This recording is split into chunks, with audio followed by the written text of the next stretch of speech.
wheels aside, in the heart of the rhythm where our dreams collide. Join the Subnation X quest, the truth is our guide. In the vast expanse, it's where we reside. Hands up to the sky, let the bass ignite. Feel the grooves around us, everything's alright. From the Subnation X quest, the truth is our guide. In the vast expanse, it's where we reside. Hands up to the sky, let the bass ignite. Feel the grooves surround us, everything's alright. SNX Radio, let the truth ignite. Together we'll shine, bringing shadows to light. In this cosmic dance, we're connecting the dots. Tune into the frequency, let's explore the spots. Heavy bass drops with tight beats. Illuminate the shadows, the echo of our call. On this roller ring will never fall. Feel the energy rising, can you sense the spark? As we dive deeper into the cosmic arc. Stories of the universe, mysteries unfold. In the heart of SNX, where the truth is gold. Every note we play, every line we write, crafting our legacy, shining ever bright.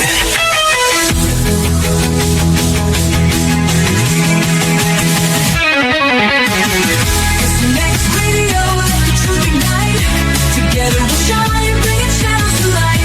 In this cosmic dance, we're connecting the dots. Tune into the frequency, let's explore the spot. Here in the spotlight, we're taking our turn. With the fire in our hearts, let the passion burn. SNX Radio's call, ringing through the air. Together we rise, together we dare. So join us now, let the rhythm flow. With SNX Radio, we're ready to go. Unraveling the mystery side by side, we stand hand in hand. In this dance of truth, let the story expand.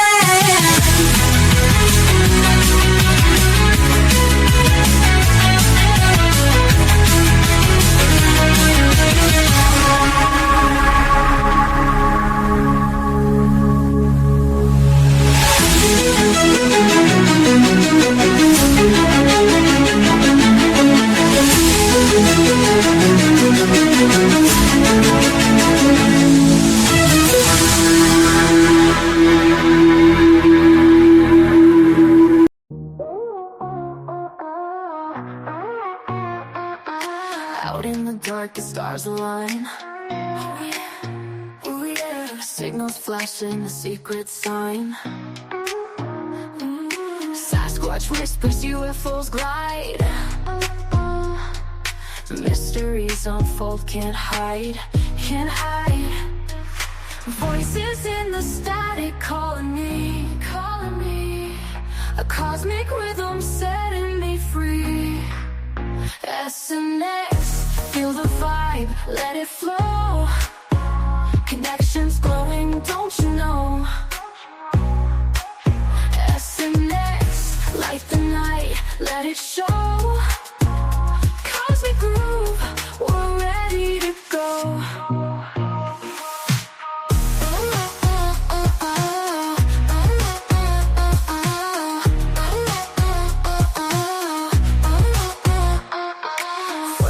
In the woods, shadows move, move.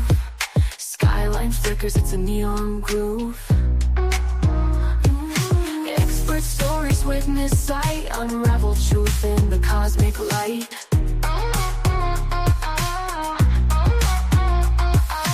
Voices in the static calling me, calling me. A cosmic rhythm setting me free. SNX, feel the vibe, let it flow. Connections glowing, don't you know? SNX, light the night, let it show. Cosmic groove, we're ready to go.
force us to concentrate.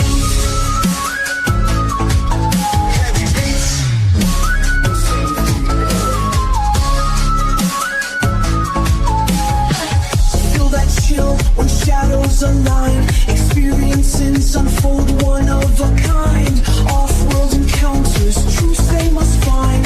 Open your heart, release your mind. Take the leap, step into the light.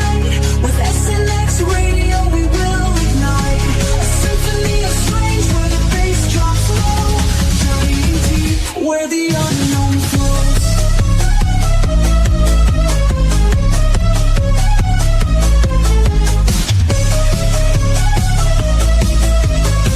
A life beyond the veil of sight. What secrets kept from our human plight. Calling's conversations stir the thread. An awakening call for the living and dead.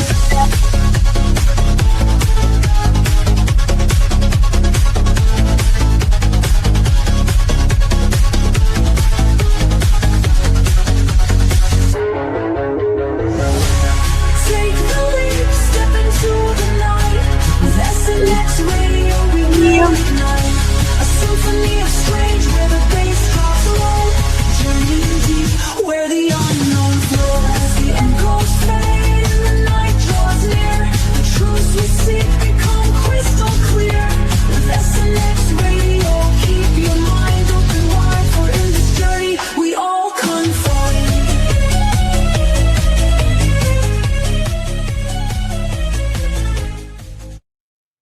Hello and welcome to SNX Radio. We got another great episode that we're going to bring to you live here tonight with our very special guest, the lovely Mary Rodwell. Excuse me, Rodwell. Not to be confused with Roswell, because I was just reading that, so I almost tripped up there myself. So I want to welcome everybody. We're getting everybody. And the reason I do a more lengthy intro to so people know is that I have to drop it on we have a awesome following on Twitter. So X, sorry. So you have to go in there and kind of drop it. So I'm going to apologize for that first and foremost. But tonight we have James Kelly again with us. So hey, James, how are you? I don't know this.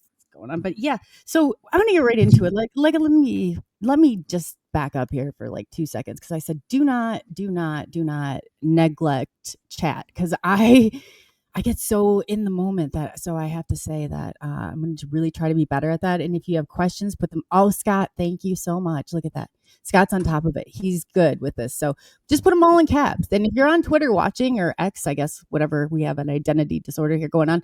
But go ahead, if you click into that link, then it's going to let you, if you want to leave questions, because you guys are really quiet over there. So we want to hear a little bit more from you, and get questions out here, because we got Mary here. So this is the prime opportunity to ask those questions. So we'll get them out there.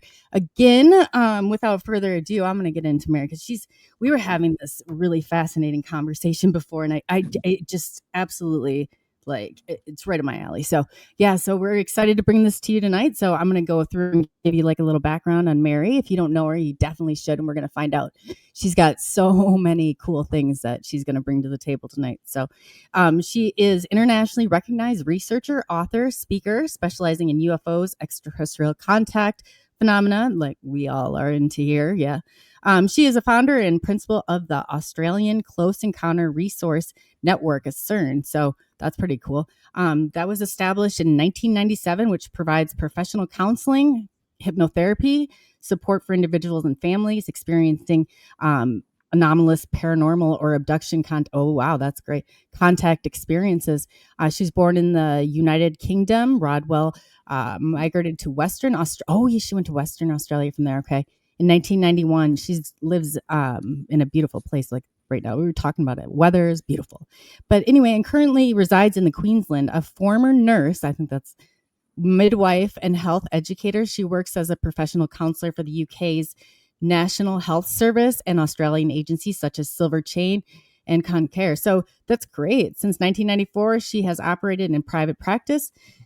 Oh, that's awesome. As a counselor, I get that too. And a clinician. So, she's really, she's just, she's got books out. She's got all sorts of things out. And I just, she's done along with the Star Kids Project, advisory committee. I mean, it's exopolitics. You name it, and she's definitely got a background in it. So without further ado, there's nobody that and Mary is just fascinating all her stuff. So I'm gonna let her fill in the blanks of anything I missed. So welcome, Mary. Oh gosh, it's so nice to have you. Thank you.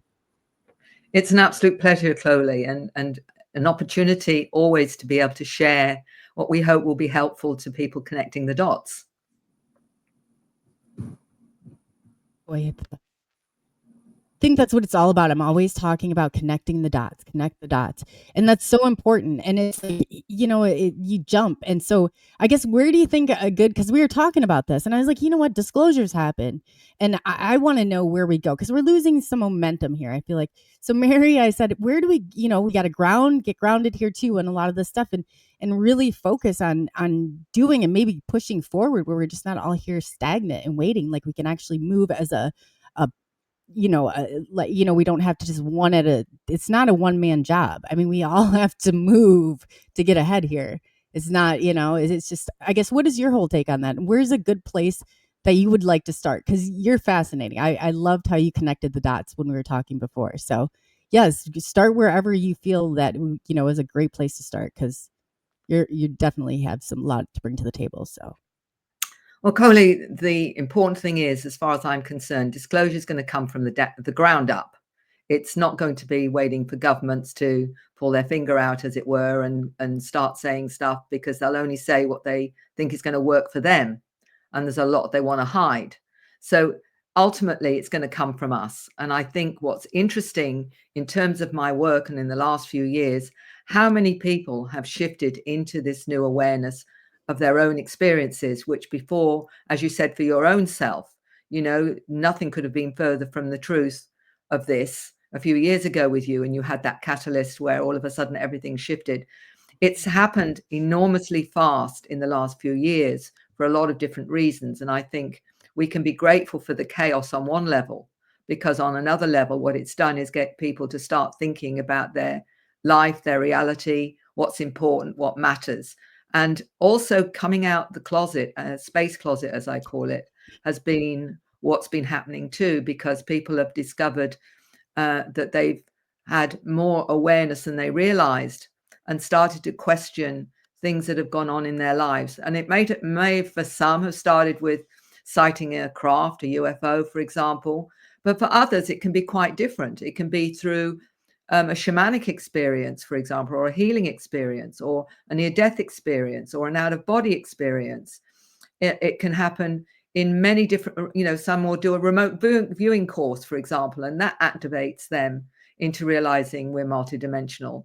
So it's not just one way we realize we're having contact with these intelligences. There are many different contact modalities, as we call them, where someone will suddenly realize there's more going on in their reality. I mean, in a shamanic experience, what are you seeing? You're seeing and interacting with other intelligences.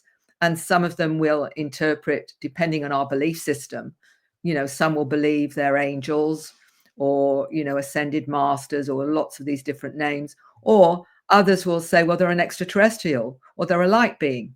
Depending again on their belief system will be depending on how they interpret it. But realizing they're having some form of contact, some sort of a communication with them. And that, of course, changes everything because they get a new slant on the way that they actually look at their reality. So that's happening, and it's happening really, really fast. So when you say, where are we?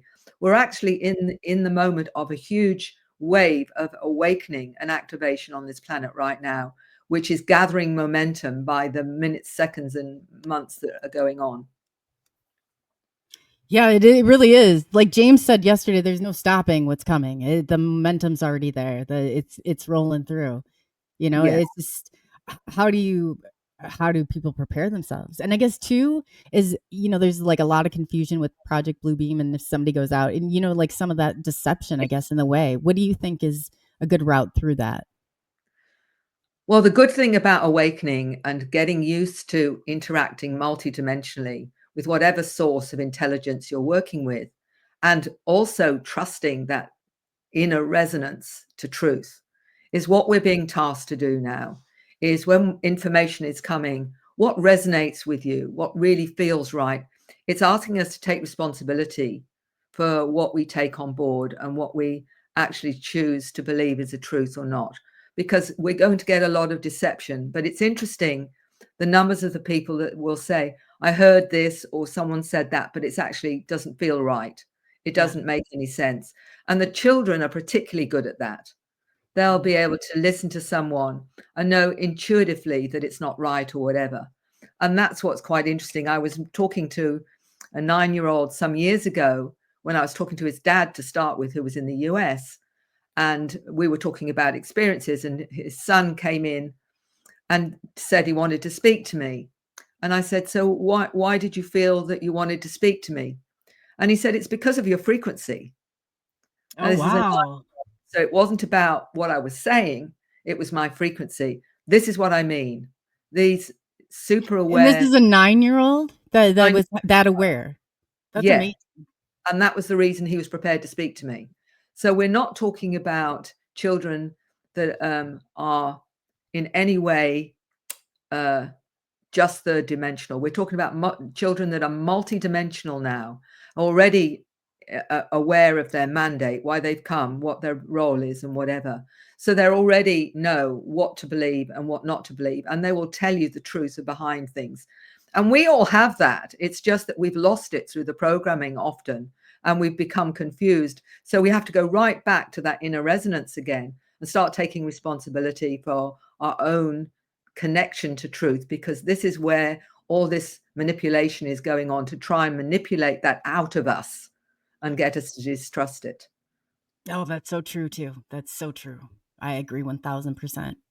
And everything and all these barriers, like you said too, like fear-based stuff, like to, rid of that. It's like that fear will keep you locked in. That's why that layer of fear is there. You have to push past all of these things. And you have to, I mean, like you came to go through this process. If you haven't been through this, it's taking everything, your comfort level, it's completely crumpling it up. And you don't, I mean, I wouldn't trade it for anything in the world, but it's quite a transformation process, Mary. It really is. How did you go through that? Well, I think it's a process. I think you start to say what's really important in life. And one of the interesting things for me, bringing me into what I call authenticity, speaking your truth. One of the things that I've said to many of my clients that come to me is, ultimately, when are you going to speak your truth? When are you going to be all that you've come here to be? And I have to do the same thing. I can't, you've got to walk your talk. But what was even more important, I was working with grief and bereavement and hospice. And one of the things that was really came up time and time again with people that were due to leave this planet one way or another was the fact that they regretted not being themselves, not speaking their truth. And I took that on board for myself at that time. And I decided, that, right, if I'm going to live the rest of my life on this planet, I'm going to be myself. I'm going to say what feels right. I'm going to be who I am, because what's the point of living a pseudo existence, a pretend life? Why have you come to this planet? Not to do that. And I've always said, on my deathbed, when the kids are around me, I want them to grieve the woman that I really am, not a pseudo person that they thought I was. At least even if I've been a pain in the neck, and mum's embarrassing and she's all those kind of things. Yeah, mum was embarrassing. She was this, that, and the other, but she spoke her truth, because that's the example, isn't it, ultimately, of being yourself, being true to yourself.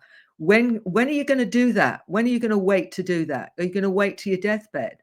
Or are you going to do it and be your truth? Because that's the only way I believe we're going to change this planet, is when people finally own themselves and are authentic. Wow, I want to applaud you for that. Like, let's stop right there for a second.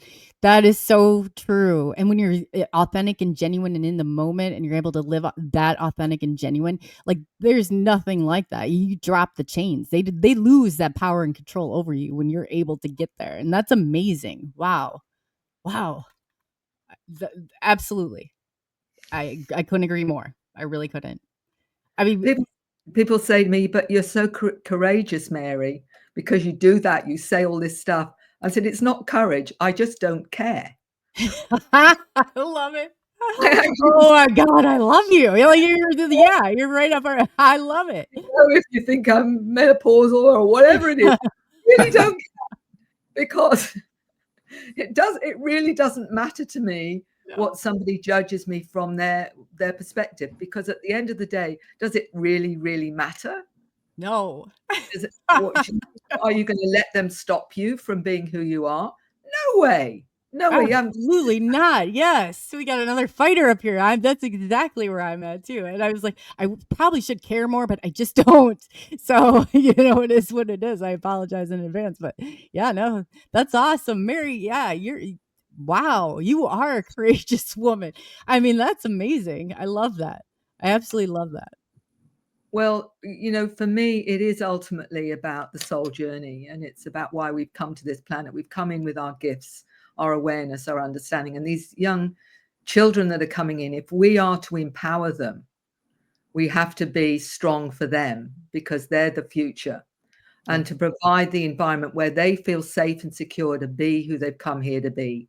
And that, to me, is really why it's so important that we give them the right messages and say to them, who are you? Why are you here? What can we do to help you on your mission on this planet?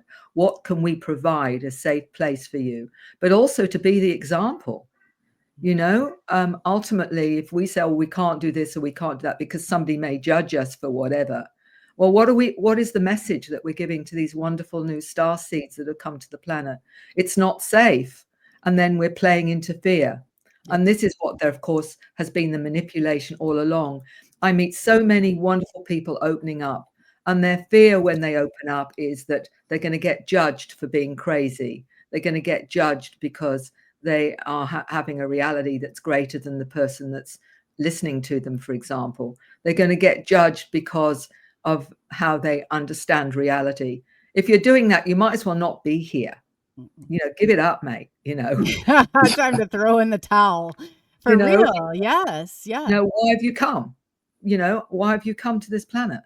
We've come here to challenge the system. And the indigos, or, there's the crystals, the rainbows, and all of that, often given diagnoses such as ADHD, Asperger's, dyslexic, and all the rest of it. They've come here to break the system. They've come here to stop the programming. And that's why they're given this neurodivergent, which is a real problem for those that want to program us, because they're not so easily programmed. But the indigos, particularly the rebels, they've come in to say, no, this is not okay. We won't be programmed into this. We're going to challenge the system. And it's all been set up. Yes, I know. I was like, I've taught him, though. I trained him. I said, you got to carry this torch. You're going in as a free, like he's gone in methodically, I think now because I was like, you got to go in there. This is your chance. So he loves that. I'd get calls. They'd be like, he's 80. And I was like, you're not a doctor. You're not a doctor. You shouldn't be prescribing medication. So I was like, I was a therapist and he's just fine. So, they always try and, he's got depression or he's got this and he's got, put these labels on these kids. Like, no. I said, he probably doesn't like your class. Maybe it's not interesting. And you're keeping them isolated on these computers. It's like what they're doing to kids. How do they think the products of our environment are going to turn out under these types of, they're locking your kids in and they don't have a charger. I'm getting called like by a school. I said, he shouldn't have a charger. You can go and talk to a kid. You don't have to email them across the room. We need this interaction. It's unbelievable what they're doing. And what's the next step from there? Because you're going to leave your grandkids, are you going to leave your great grandkids in this crazy world? Like, no, you shouldn't leave it like it is. It's like everybody should be doing their part. But yeah, good for you, Mary. That's awesome. Well, the reason that I wrote The New Human more than anything was about the kids, because although there's other stories of adults and their experiences, the kids are coming in with such awareness. And I'll give you a few examples of that. I was talking to a 7-year-old, her name's 7, and she sees herself as a hybrid. She's part human, part blue avian. She speaks star languages. I've seen her actually speak a star language to someone else on the phone, and the other person on the phone speaks star language back. But she's a healer and says that I've come here to heal others, but also activate the healing in them so they can heal themselves. Now, this is a 7-year-old explaining this. Another young lady called herself part human, part water being. She's 8 years old. She comes from a water planet. And she said when she looks in the mirror, she sees more of her water being self.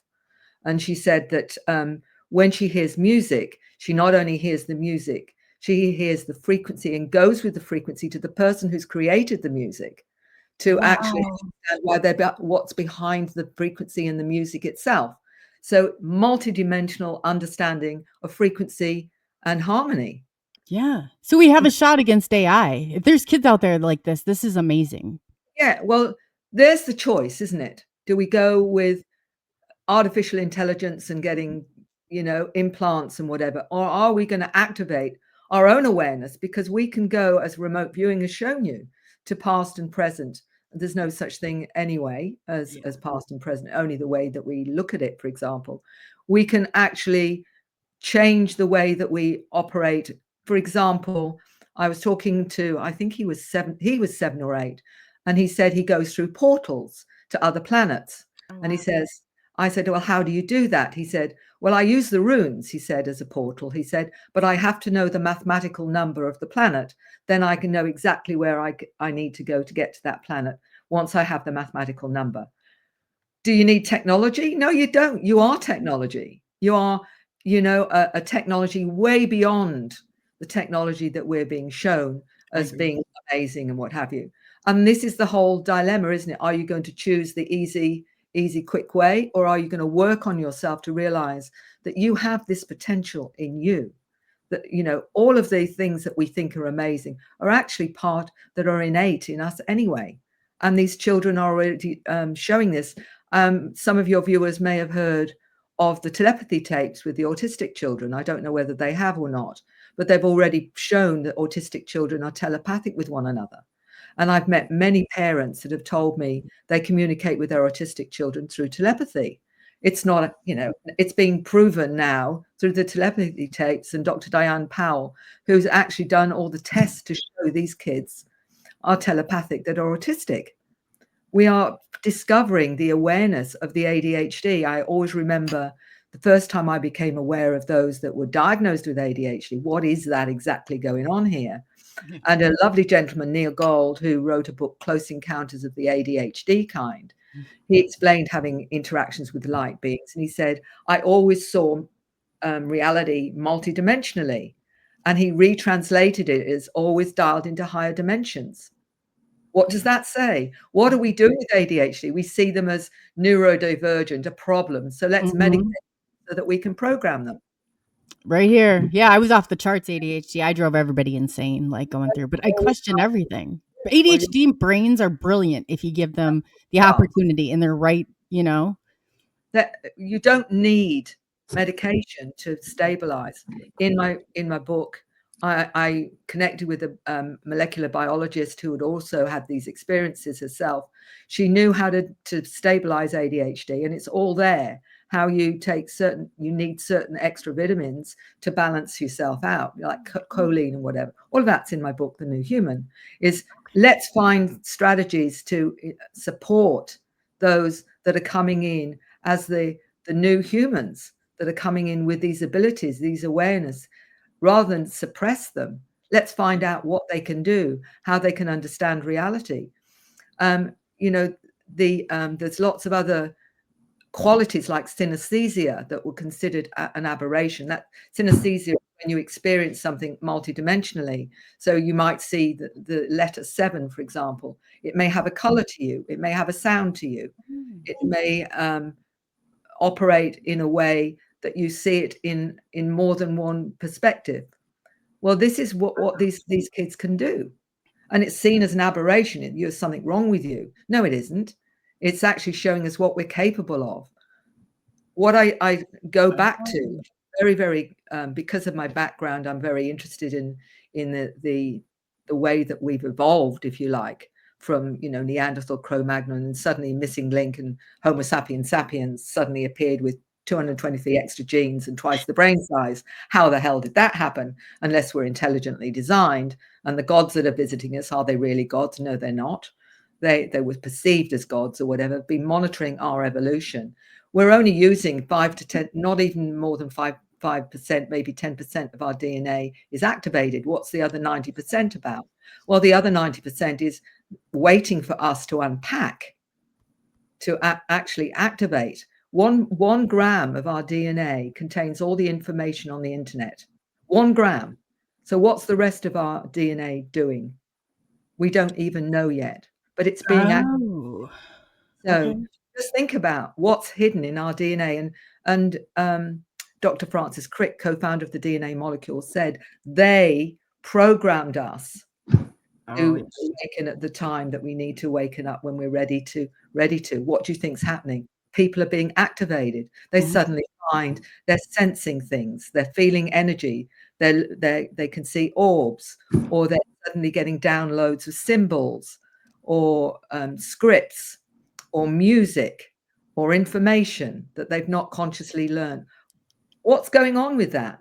That's coming from their superconscious self, potentially, but also the intelligences that are working with them, whether you call them spirit guides, angels, or, light being, whatever name you want to give them. But they're Okay, all, that's what you meant when you asked me that earlier. So when you said the intelligence, that you're speaking of like the either a paranormal or if it's ET or whatever type of is that what you okay, thank you. Sorry. Go ahead. yeah, I apologize. because the way that I understand it, we're being activated various ways. Some is through our interactions, maybe on board craft. I remember somebody saying to me when they were on board craft that their consciousness had been moved out of their physical body so that the beings could work on their brain.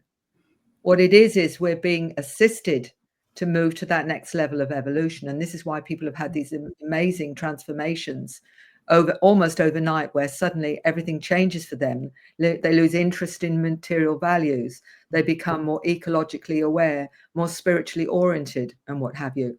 What we did with our surveys to prove that, because not only when I wrote Awakening, how extraterrestrial contact transforms your life, because I was seeing it in my clients. When we did the survey, which was with 4,200 people, 600 questions, what came out of that survey in Beyond UFOs, which anyone can get the PDF for that if they want it, because it's free, on it was some really significant information. One of them was 85% of those that had contact with non-human intelligences had a psycho-spiritual transformation.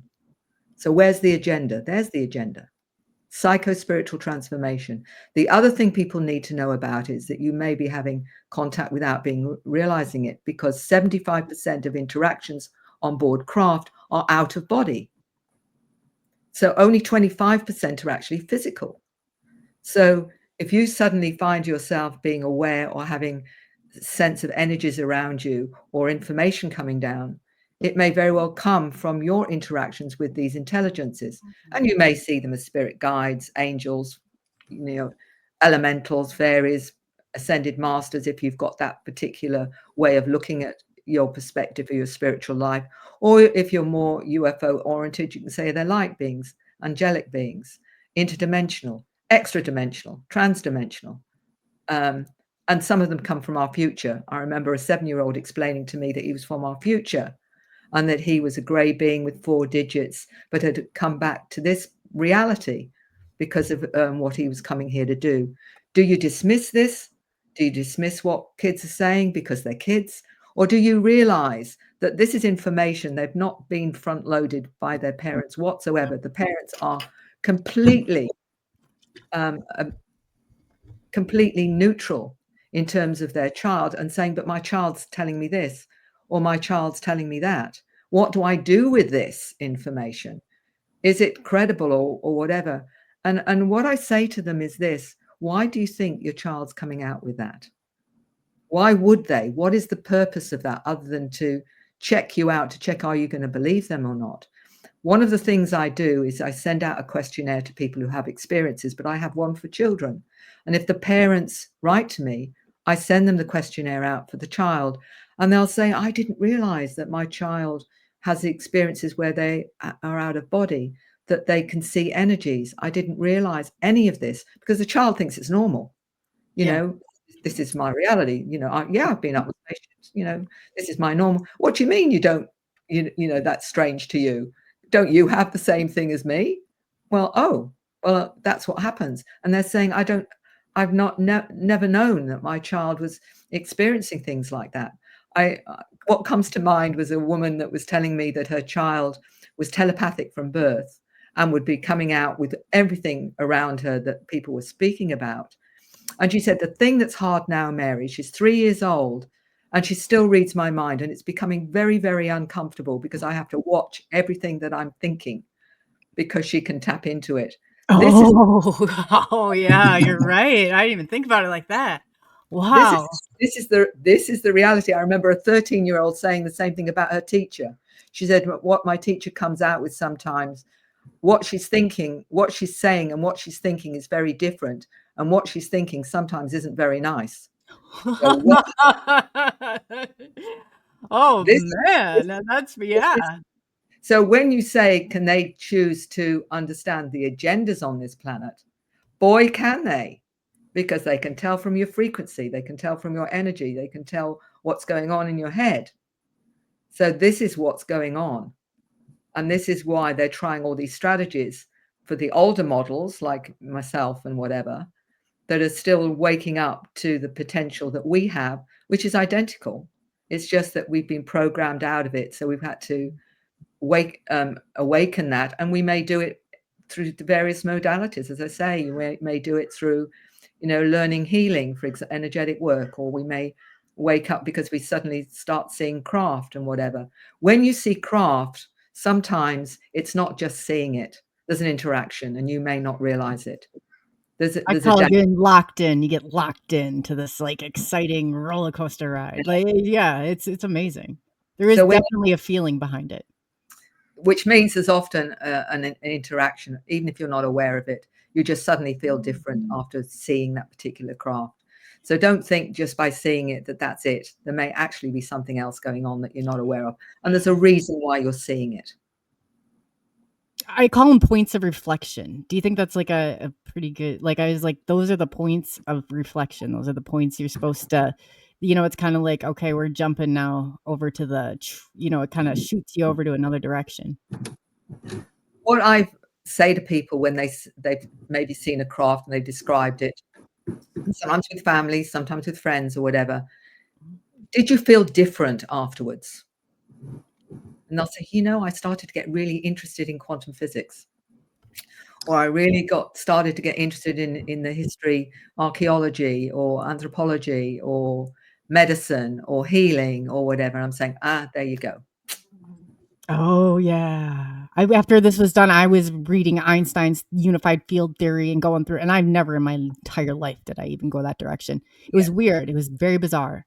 Yeah. But I get And that. that's because what they're doing is they're upgrading, activating, and informing all of these interactions, and that's what's actually going on. And when someone, they say because they're going to try and con you into things, these individuals that are awakened can look and say that's not one of them. They'll know right away that it's not one of them. They won't need anyone to say, well, that's computer generated or CGI or whatever, because they'll just know. And that's the problem that those behind the scenes have, is why they try and dismiss all the multidimensional abilities, because that's what guides us into true reality. And what do? You have experiences. Oh, you're hearing voices. Oh, well, there's something wrong with you. What label can we give you, and what medication can we give you to shut you Yeah. down? Yep. Oh, yeah. And with control, once you start taking their medications, you don't realize because it starts to fade away. Your total connection with this and what you're supposed to be doing is interrupted. It really is. Yeah, that's it. And so that's part of the darker agenda, is to stop us that way, or preventing us. And this is why, for me, I'm so passionate about what I do, is because I've met so many that have been damaged because they've not been believed, and they've ended up going the medical route because they, in the end, the family are also fearful, that something is wrong with them. And it's because they've been told there's something wrong with them. Yeah, yeah. James Kelly, right over there, he's experienced a lot of that. Like, he was even saying yesterday about people believing him. I'm like, you don't eat like that. That is but it's a huge control, and it's been put on so many people. And if it's unbelievable. it saddens me so much because I wouldn't even like to think about the hundreds of millions out there, maybe even billions, that have ended up under psychiatric care, under medication, just by opening up multidimensionally and tapping into that side of themselves. And that to me is crime against humanity. That's I know my mother was a psychologist, and when I would when I was abducted, I would go to her afterwards and said, "Mom, I got to tell you about this." She goes, "Sweetheart, it was a dream. It's a very vivid dream, but it's just a dream."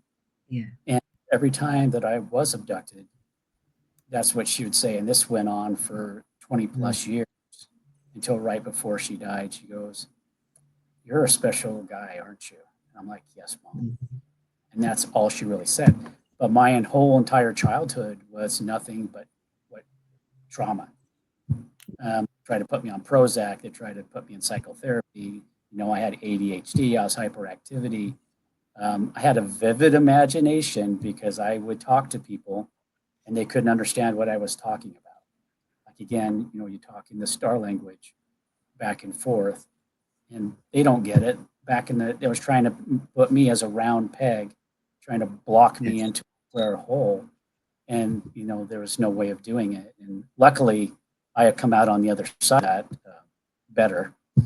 But yeah, it was scary there for a while. And uh, what would you think? What advice would you give to people that are in it right now, that are adults having experiences that people are saying, "Oh, you're delusional. You need to take some medication." What would the advice that you would give them to hang on? Well, I'll be honest with you, James. I wrote the Awakening for that very reason. It's a manual to say, and in the manual is, how do I know I'm not crazy? What do you do about the fear? What do I do about my children having experiences? So all the questions that came up to me time and time and time again, me knowing that there wasn't the resources out there wasn't the help out there, was how can I give people answers that they can work through this themselves, so they can work out what's actually going on. And that was why I wrote it, was as a kind of manual to say, here's how you know you're not crazy. Here's what do you do about the fear? Well, that was the other thing. All those kind of things and strategies. How does hypnosis help? How is there a difference between a researcher and someone who is a therapist? Because you go to a researcher, they're not going to be interested in therapy. They're going to be interested in your story, but they're not going to help you through the process of awakening or whatever. So all those kind of basic questions I deliberately wrote Awakening for.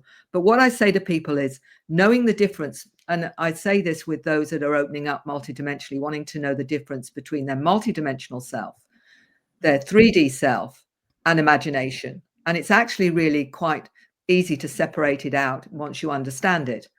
Left brain, you think before you speak. Right brain, you speak before you think.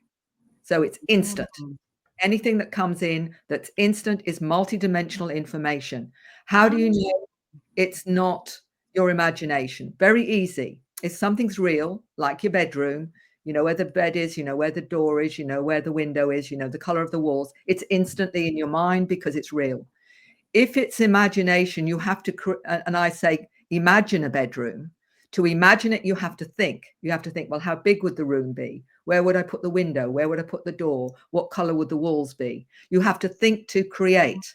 So if something's coming in instantly, that's not your imagination. It's Wow. Okay. So that's how you know the difference. It's actually that simple. In left brain, you think before you speak. Right brain, you speak before you think. Once you bring thinking in to your multidimensional information, you're actually coloring it. You're actually editing the information as it's coming in. So for a good channel or a clairvoyant or good medium, they have to trust instant information and as it is in its integrity, not to edit it, not to say, oh, I'll just move this out because that sounds too crazy, or I can't say this because that sounds. As soon as you do that, you lose the integrity of the information. So it's important. You have to trust, literally trust it as it's coming in and in the way it's come in is the packet of multidimension, and you can sense it, feel it, have a knowing, as well as visually, as well as auditory. You can have all of that or parts of that, depending on what you're open up to. The more you open up, the more you'll open up. Yes, yes, so true too. That is so true. Wow. So that is wow. So basically what you're saying is your imagination's not automatic, right? It's something you create. That's right. You need to think to create. Because Mhm. as I said to you, if I said to you, well, what kind of house would you like to live in? You'd have to think, well, how big would it be? How many bedrooms? You know, where would I put the garage? Where would I put the, the color of the walls? It requires thought. When you get information downloads, it's in your head without even conscious thought. It's just there. That's I know, and I'd multidimensional. be writing stuff out, it'd be sideways. It would be just like really, it was totally different. Yeah, that's fascinating. When you get this and you think, wow, where did that come from? Cool, that's accurate. Oh, I didn't know I was so wise. All those that's, and then you have to say, is that my higher self, super conscious self, or is that one of the team or my, my guides or whatever? So the next step is isolating. Is it one of the team or one of your guides or whatever? Or is it in fact your super conscious higher self? And there's a way to discern that as well. Ultimately, we are being brought into telepathy and asking questions. So the next question is, who are you? Why do you work with me? Why do you give me the information? What's my connection to? So you're getting a bio that you can ask all those questions in that space.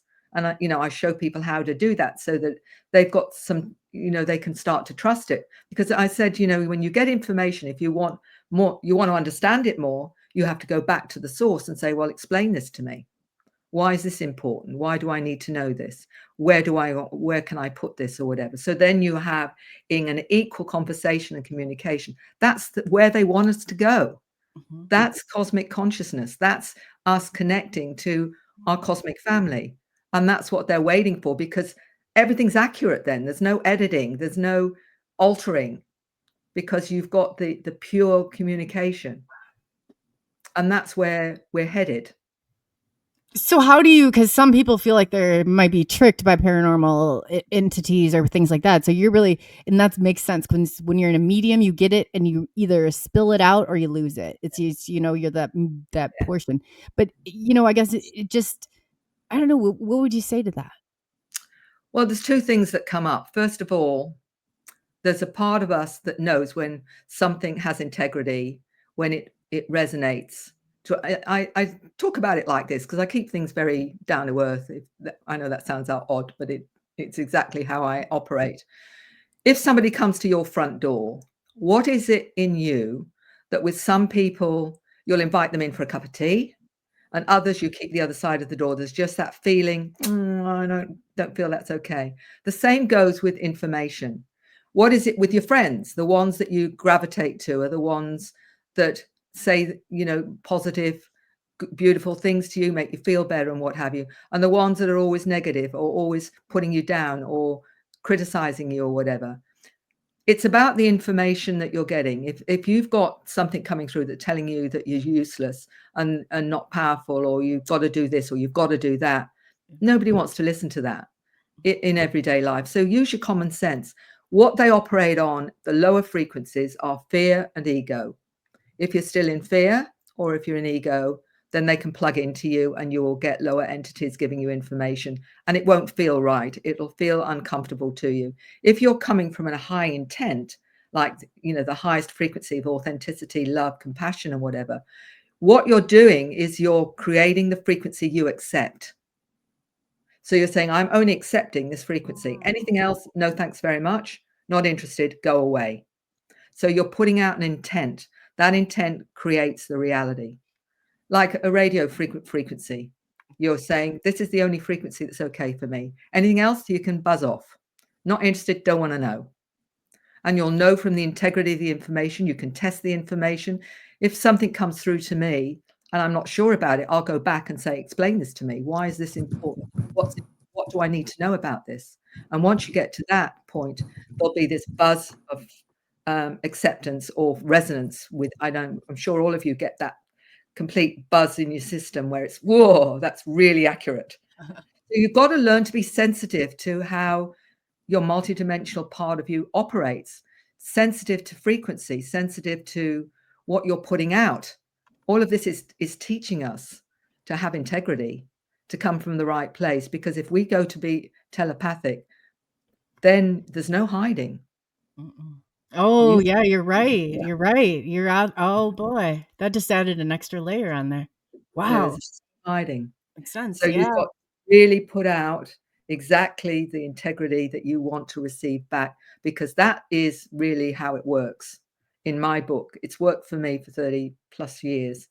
I only accept the highest frequency of the highest awareness and spirituality, of love, kindness, compassion, of authenticity. That's all I'm accept, guys. Don't want to know anything else. Wow. That's How do you block it out then? You just say, "Hey, that's not important." Just moving if on. I get something coming in that doesn't feel right, I just tell them to buzz off. Not listening. Don't want to know. Yeah. You know, in the same way you do in your everyday life. If you've got someone who's supposedly a friend, and all they ever do is bring in negativity or make you feel bad or whatever, you don't invite them around for a cup of tea anymore, do you? You know, you No. just move on. So you're kind of aware of what is your thoughts, your thinking, what you're doing in that moment. It's like all pulling that They're all together. asking us to be what we aspire to be, which is a spiritual being coming from love. That's what we're all aspiring to be, isn't it? Coming from love to make a difference in this reality. That's what we aspire to. All of those that are involved in all of this. This is our mandate, isn't it? And we're all coming in with different awareness and understanding, and mandates to shift this planet, to shift it into its higher evolved state, and us with it.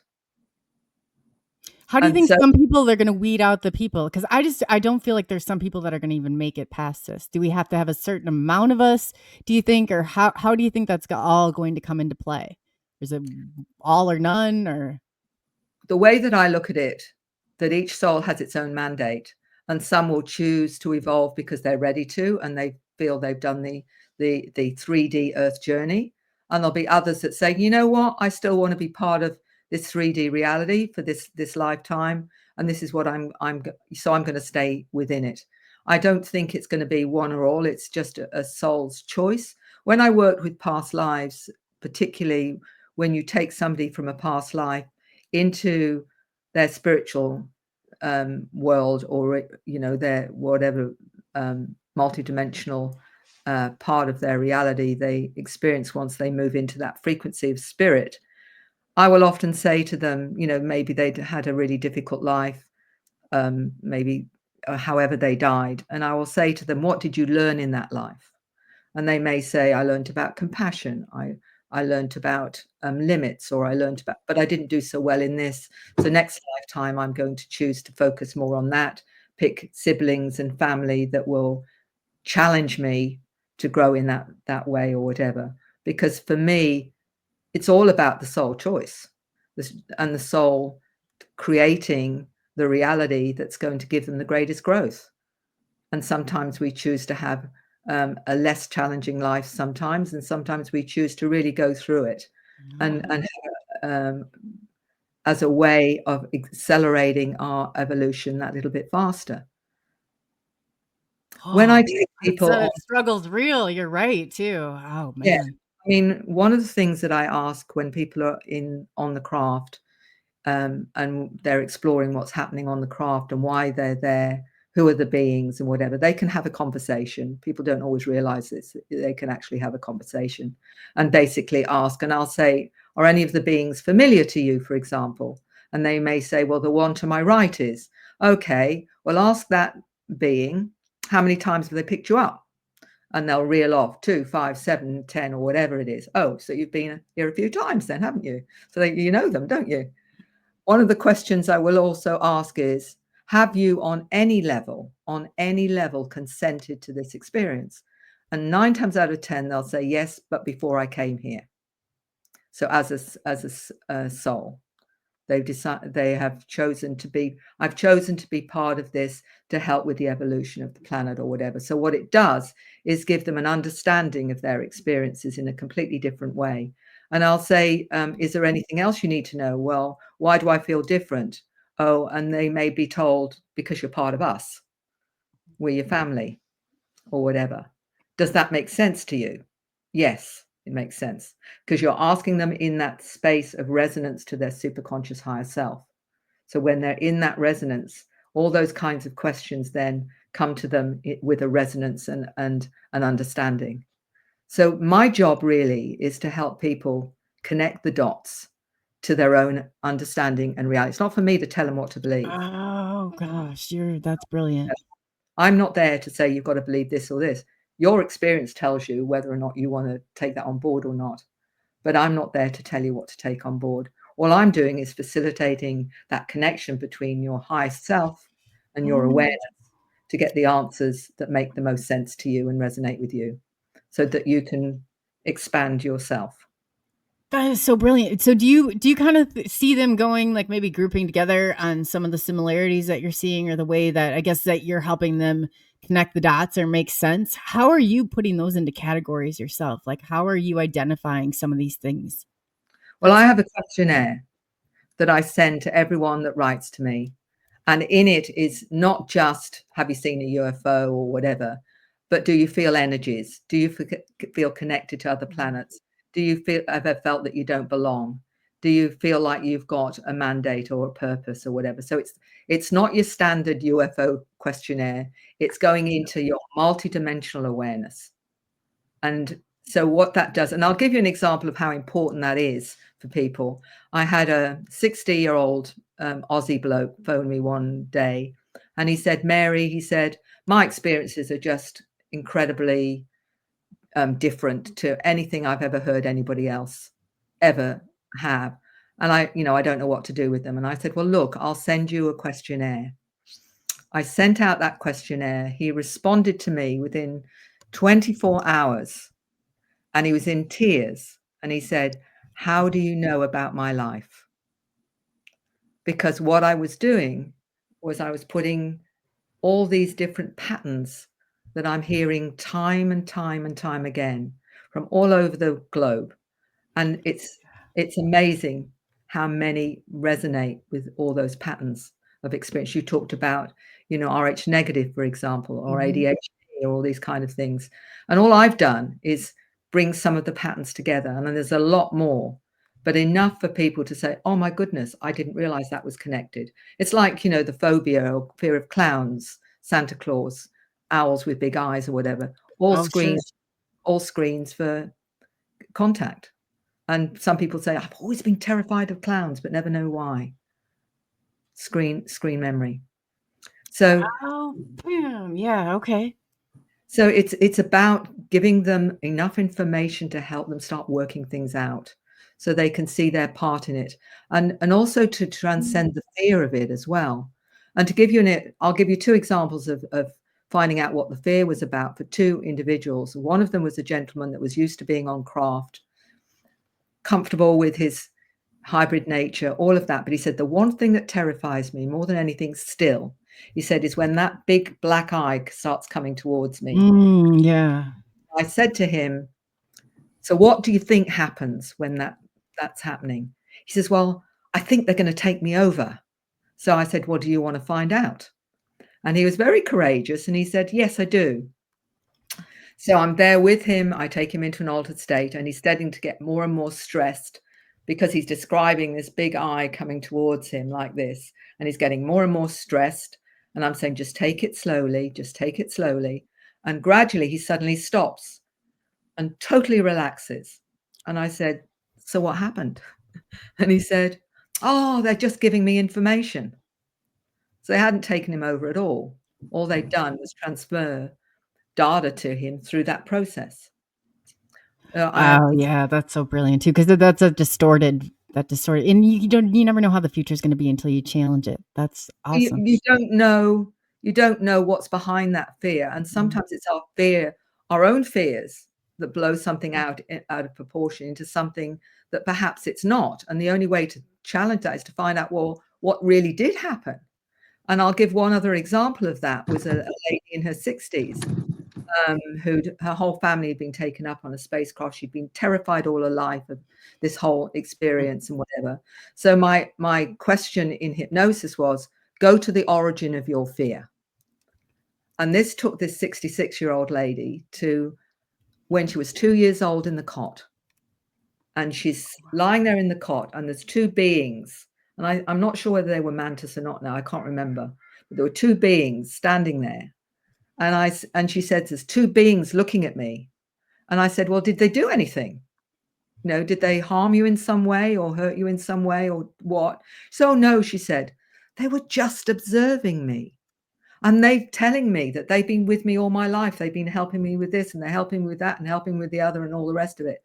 And so what she then saw was the positive effect these two beings had had all the way through her life. And her fear just went.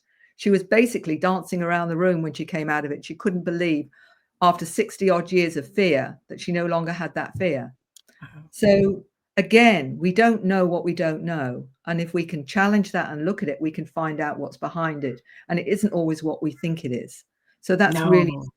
Yeah, you're right. Oh, you're right. Yes, you're right. Yes, you're right. You have to. And it's facing every fear that you have. Yeah. Wow. That's powerful right there. Very powerful.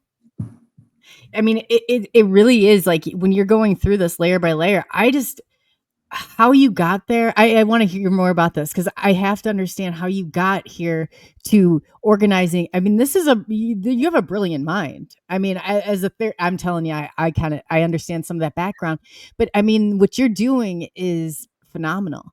How much of the cellular memory do you think plays into that? Like, because I know that when you go through an experience, it shakes you up to your core, And there's that part of it, even though you tell yourself you're fine, whatever, there's still a part of you that it experiences that. How do you help people through that? Well, it is a big thing, especially if they've had fear most of their life around something to do with this, and then they realize it's something very, very different. Coming to terms with that then is completely changing your reality. I'll give you another example of that was very profound. And it was, I did a chapter on missing pregnancies, for example, which happens to many, many women who have missing pregnancies. They're pregnant for about 2 or 3 months and then the pregnancy is gone.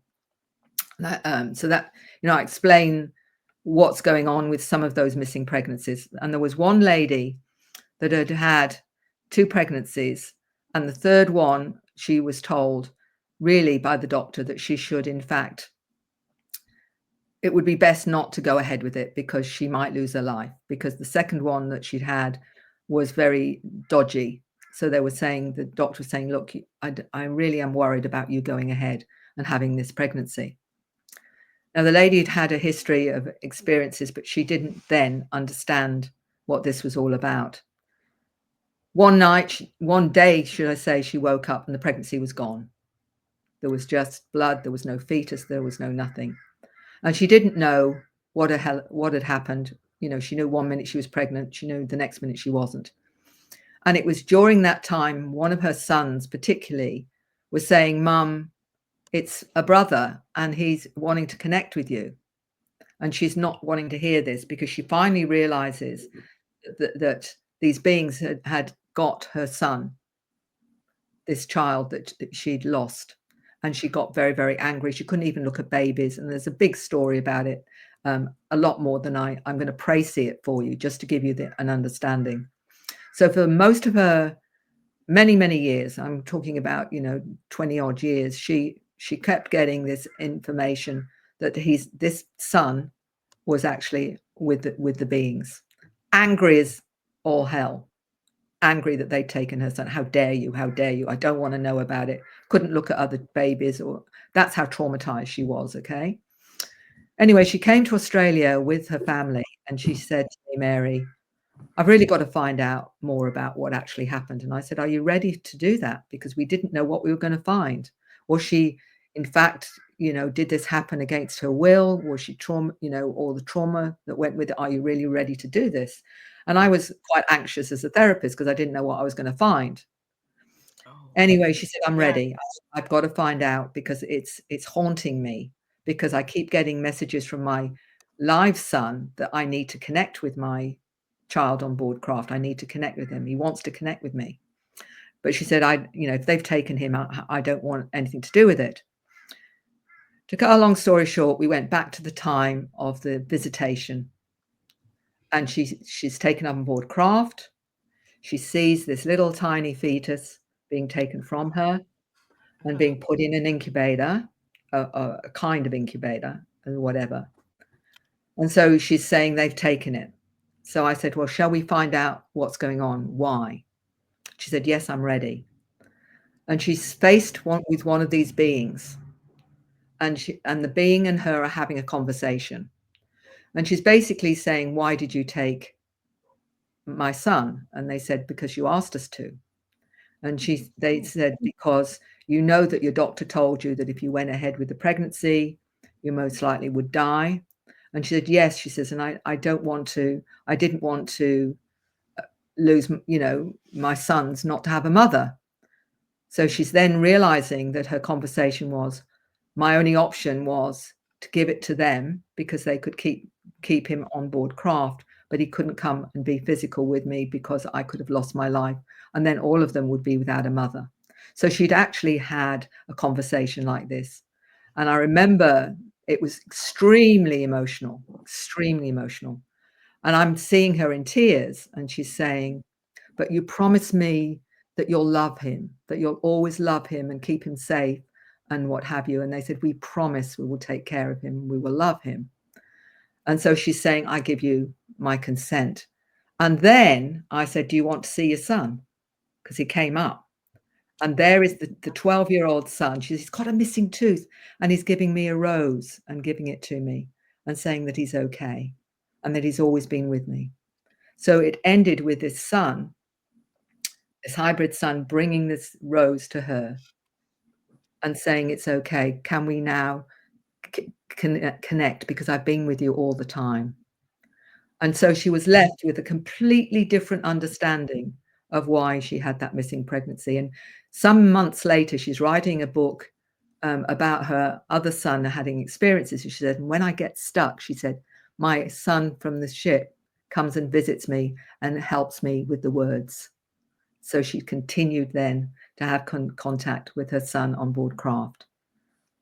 Now, make of that what you will. For some people, that would be completely extraordinary. But can you imagine the processing after so many years of denying it and being angry with the beings to realizing actually this was your decision. It was her decision. Yes.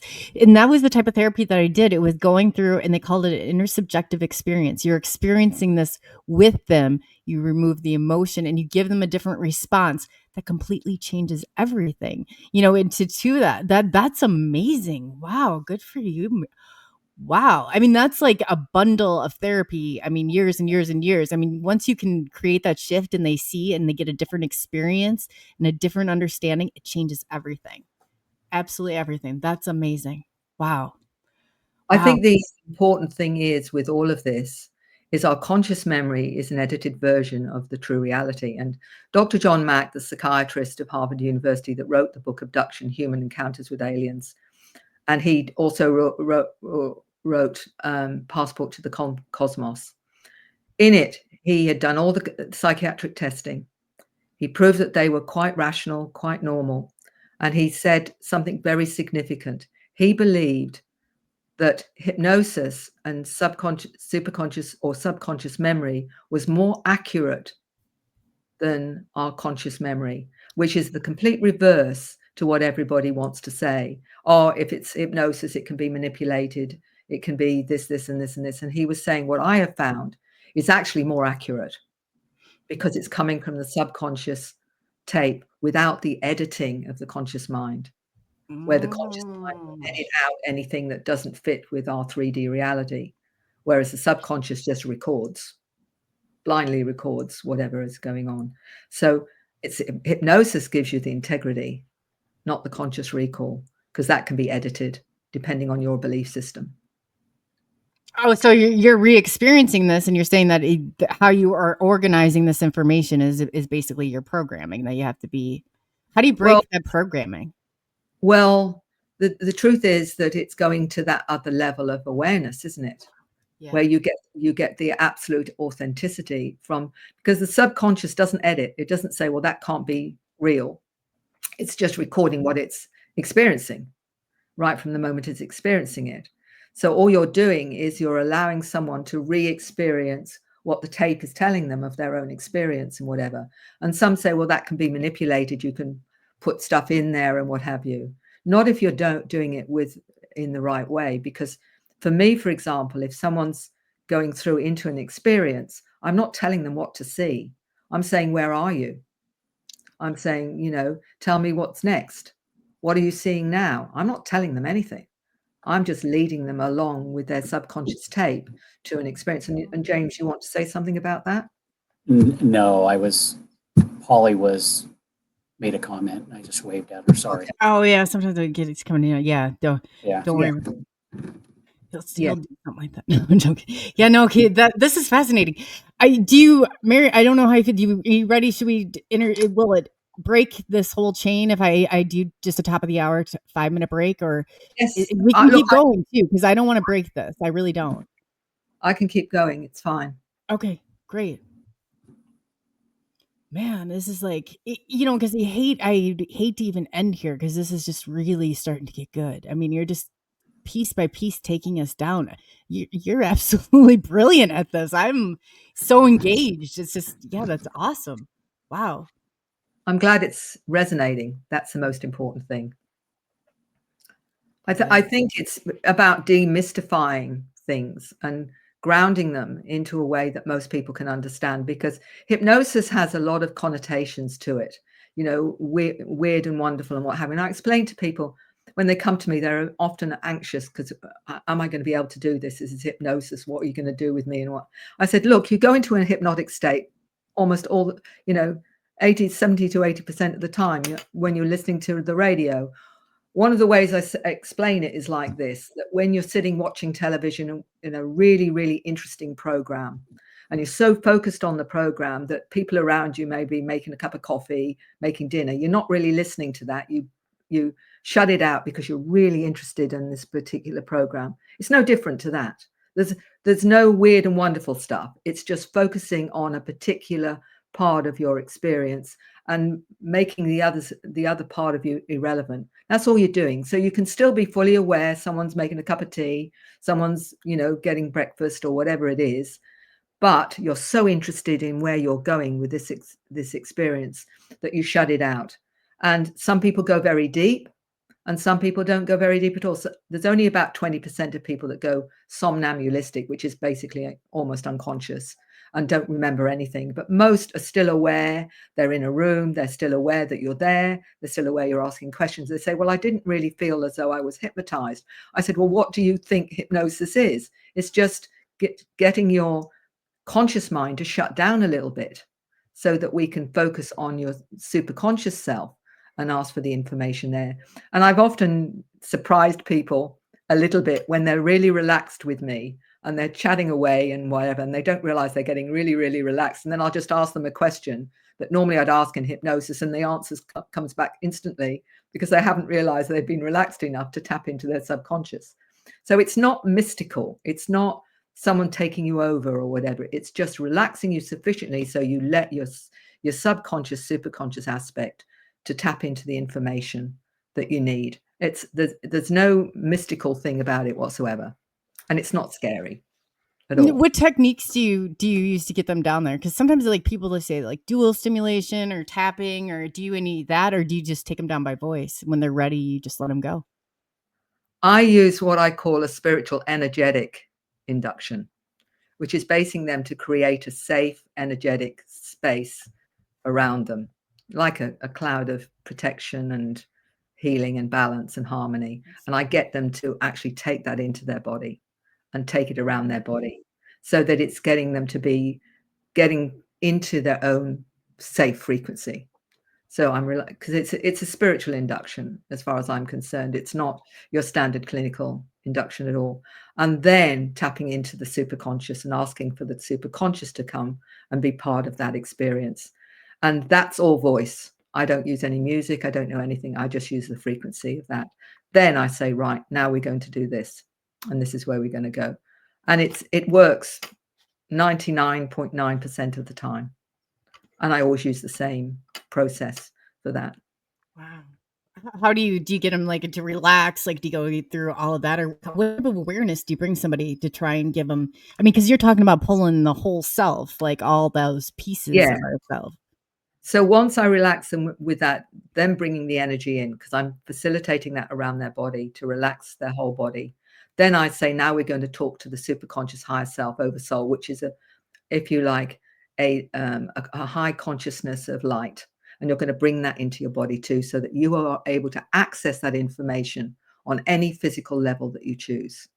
So you're actually bringing that other, if you like, their higher self consciously into their physical body, and to know that they can access that frequency in their body. So they're told, now you can access that higher awareness, and also energetically. So it's an energetic frequency that I'm bringing in, that I'm facilitating, because they're bringing in their own higher self. So how are you tuning them into this, like at the frequency you want them into? You're obviously resonating at it. Yeah, because what I'm doing is I'm talking to their superconscious higher self when I'm saying this is the objective. So it's a spiritual, and because when you start opening up to this, you're already tapping into your multidimensional self. It's not difficult or hard to actually do that. What you're doing is empowering them to understand they can access whatever higher part of their awareness they need to, because they can. They've just not done it in that, perhaps that conscious way that you're facilitating. So you're saying you're going to tap into your superconscious higher self over soul, and that's a golden light of higher awareness, knowing, wisdom, truth, understanding, and you're bringing the whole lot in. So you're instructing them to bring that whole lot in and embody that connection. Then that's giving your permission. Basically, this can come, energy can come in, setting your attention type of thing. Is that where? Okay, that's exactly right. So you're empowering them to realize they've got everything within them that they need for their answers, because they have. Yeah. It's so true though too. I said this, we're thinking backwards. If you back this whole thing up and you look, you already know. It's like people don't even realize, like, the crystals that you're asking, those aren't doing that. You're moving it. You just have to open yourself up to that. That it's that 7-second delay. I don't know, whatever you want to call it. But yeah, it's definitely, you just start to live in that moment. What do you think about like the time fluctuation or dilation or things like that? Do you think that it does something? Because I just feel like that sets you back. We're not even living in the moment. We're living like seconds behind, what do you think of all that? I know that time can be manipulated, because you can have someone who's seen a craft and they think they've been watching it for a few minutes, and actually they've been on the craft half an hour. Yeah, the time, it's totally different. You're right. So it can be all manipulated anyway. And it's the same thing looking at past lives. I think Whitley Strieber talked about that in Secret School, where he said, he was being shown different timelines of himself, different experiences in what we term past lives, but all actually at the same time. And I believe that that's what we do. We access that information because it's all in, if you like, the now. So Really. we're looking at it a linear way, but it's not. It's just, Not. it's all encompassed in one. That's right. And that's what happens, I think, with remote viewing and what have you, is that all they're doing is tapping into that frequency and intent of, this is what I want to explore. And your consciousness takes you to that point. And we see it always as past or whatever, but actually it's all in the now, as far as I can understand. I know that does your head in a bit, does my head in a bit as well. But at the same time, why not? When people say to me, well, how can you accept that or whatever? And I said, well, I don't know what I don't know. So how can I not accept it? If that's somebody's experience and reality, it's their experience and their reality. Just because it isn't mine doesn't make it invalid. It just means that it's not part of my reality.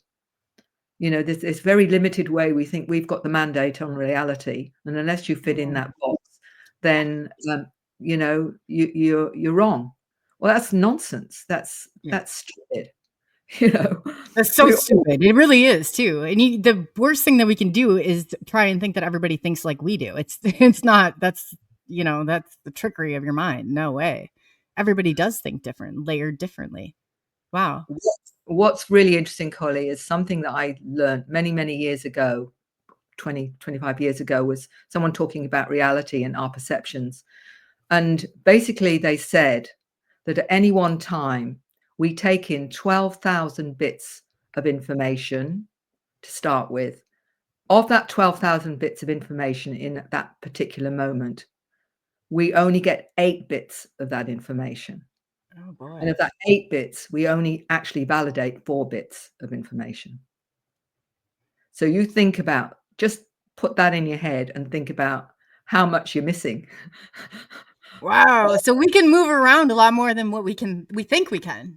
Well, Basically, like it's basically saying that we're seeing a pinpoint of reality, and we think that's reality.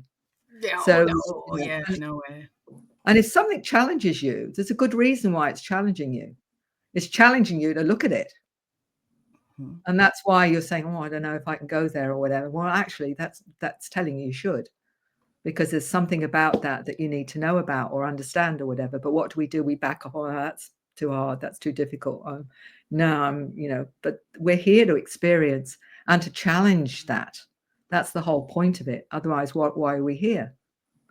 And we're triggered on a reward system. I mean, we're programmed this way for a certain reason. What do you think? Do you think that that's like a way? I guess I always kind of think of it like there's all these things in there that are going to identify us as being a little bit different in where they come in, different learning styles, different things like that, like you're talking about. But I guess I'm just wondering, and what you see, do you think that they're obviously they try and suppress that, then they try and put you in that box, they try and give you different labels, they try and make things that are totally probably completely normal, abnormal, and you're just never going to fit in. So I guess that's a hard point for people to come with. It's like, okay, I mean, you really, and it's like you said, you're here, you might as well experience it. You might as well get the full, I feel like I'm getting the full experience. It's like, you might as well go the distance, or there's really, I mean, you're going to say, I don't want to go over this again. Like, we got to do this and we got to do this right the first time. But yeah, wow. I think that there's so much that we're not aware of. And as we slowly get introduced to it, and these beings are doing that, they're showing us a greater reality. Many of those that I talk to have never told anyone else their experience before because it's so bizarre, or it seems so bizarre. I'll give you an example of a graphic designer many years ago, young man, saying, I'm seeing a part of one of my future selves, and I'm seeing myself as a gray being with 4 digits. And we're moving something big from one dimension to another. And he's going, oh, it's a planet. And we've moved it too quickly. So we've messed up its energy. And I asked him to draw it. And he actually drew what he was seeing. So an aspect of himself is seeing himself as a kind of solar manipulator, creating a new kind of universe with this particular planet that he was moving from one dimension to another. What science says that you can do that? Right. Do you believe that? That's what he saw. That's what he experienced. I've met many individuals that see themselves as creator beings that have created universes and what have you. Are they all in ego? Or are they actually all saying, this is my reality. This is what I can do. This is part of who I am, Because okay, so when you experience the astral realm, like I always say that because I've been to a sand world that everything it's very bizarre. I don't know how to explain it, but it's a world that you kind of create a structure in, but it I don't even know how to explain it from that point on. But I mean, some of these things that are there, I mean, where do they all kind of collide or come in? Why are they so unique to the individuals, that individual, like basically so important to that specific role? And I guess how many people do you think that are really creators or like in this, and how many are pawns that are just placed here to kind of, you know, put us in or roadblocks or however you want us to look at them? What do you think about all that? Well, I'll go back to a 9-year-old who was talking about God, and she said, God isn't male or female. She said it's an ultra-terrestrial. It comes from the place of light, love, and the angels, and we all come from there. And she said, and we decide to experience various levels of light, and we start at the darkest, and gradually the souls all help each other through these different levels, so that those that we're helping move forward, we're being helped to move forward, and gradually back to the source was the way that she described it. So you can take that as one way of looking at the soul journey, if you like, for whatever sense that makes of you. Interestingly, another 7-year-old that said he's from the future said that God wasn't, again, a being as such. It was an ultraviolet light that creates. So in other words, a frequency, and we're all in that frequency of consciousness, which I think is all of us, you know. So again, how do you choose or want to choose your understanding of source? You know, it doesn't matter to me. You can see it as male, female, you can see it as energy, you can see it whatever you like. Maybe we'll get some of the answers when we move from here and get a better understanding of what that is. Quite honestly, what really only matters is what does your heart tell you and what makes sense to you, because that's okay. It's okay however you want to interpret that. If that makes you a better person, living your best self, then that's all that really matters, you know. And I don't care which way you go with that, really. I only know what makes sense to me. That's so true. Yeah. No, wow. That's unbelievable. I'm like, if you're not living in the here and now, like it's probably, it's a lie. Well, you know, I mean, not necessarily truth. It's your truth, but it's distorted. Like you said, how did you say it's authenticity then is not there, right? Am I understanding that right? It's about what we resonate to. And, you know, ultimately the big challenge on this planet is, are you going to listen to all these individuals around you that got pieces of paper or other ways of saying they're greater than you are, whether it's in religion, science, education, or whatever, all these pieces of paper that say, I'm your guru, I know what's reality, or whatever. Ultimately, what we're programmed into, and particularly in religion, is that we're sinners. You know, I always remember getting really pissed off about that as a Catholic, you know, as Adam and Eve was naughty and ate the apple, and I'm being blamed for it. You know, that I have a doesn't real make problem with that too. Yeah, you're right. You're right. as a kid, that's not fair. Why am I getting blamed for something somebody did centuries ago, you know, and I'm a sinner? But what that's saying is that there's already something wrong with you.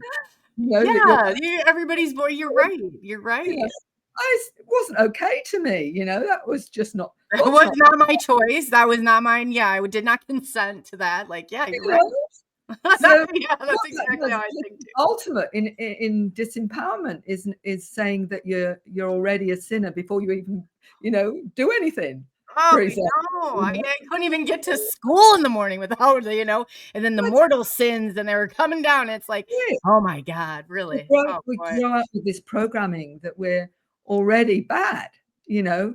So trusting yourself and trusting your integrity and what have you is a big move to saying, you know, that's not true for me, that actually I'm not.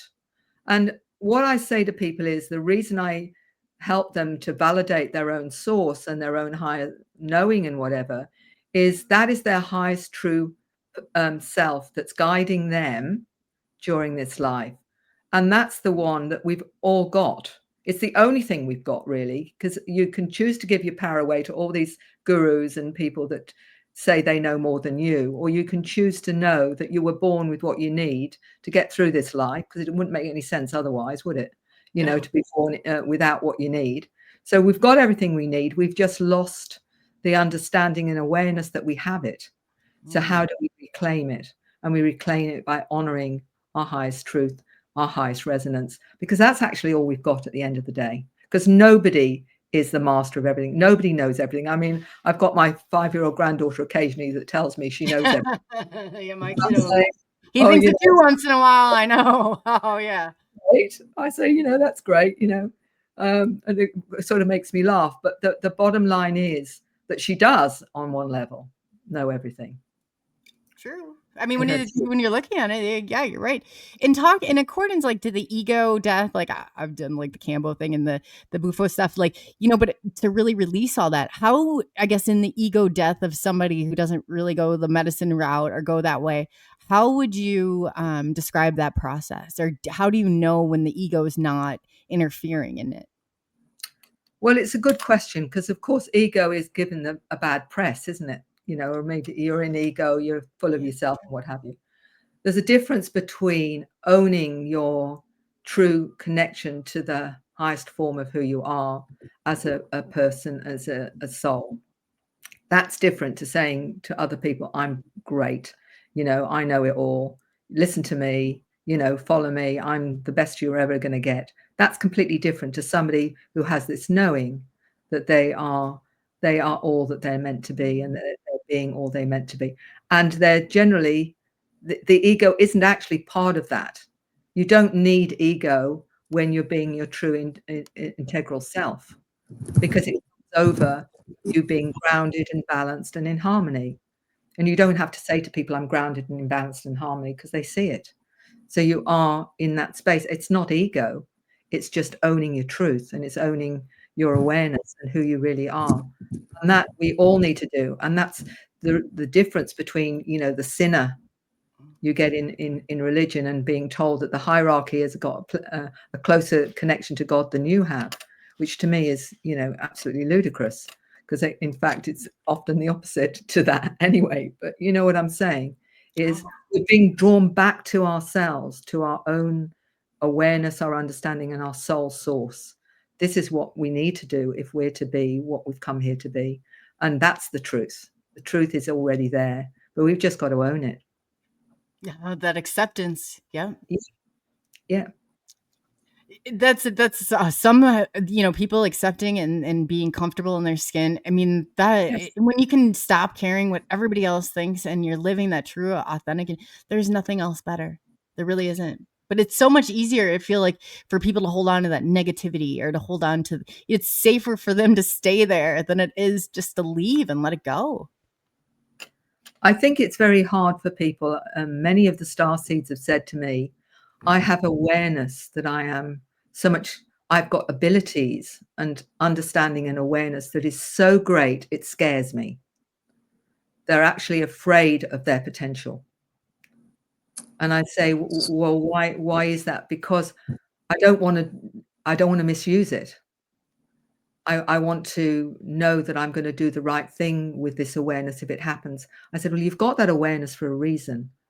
And the reason we made available to you when you're ready, because your super conscious will guide you with that. And you will be able to then perhaps access it without the fear that you're going to misuse it, because you'll be in a different awareness of who you are anyway, with the understanding of that. But I've heard this so many times where I've got so much more that I know I can do. I'm just afraid of it. I'm afraid of what the potential is. Wow. Yeah, and then that fear, that's Yeah. in that box, back in that box. So it's just like a continuation of when you get there, but it's like once you level by level, and it just slowly, Yes. like, you'll adjust. You really will. Trusting yourself. I So think what gains that trust in yourself? Is it knowing yourself? Is it accepting yourself? I mean, where do you see as like a really pivotal moment where people can transcend then into that like self-actualization moment, or, whatever you want to call it, I guess? I think each soul is different.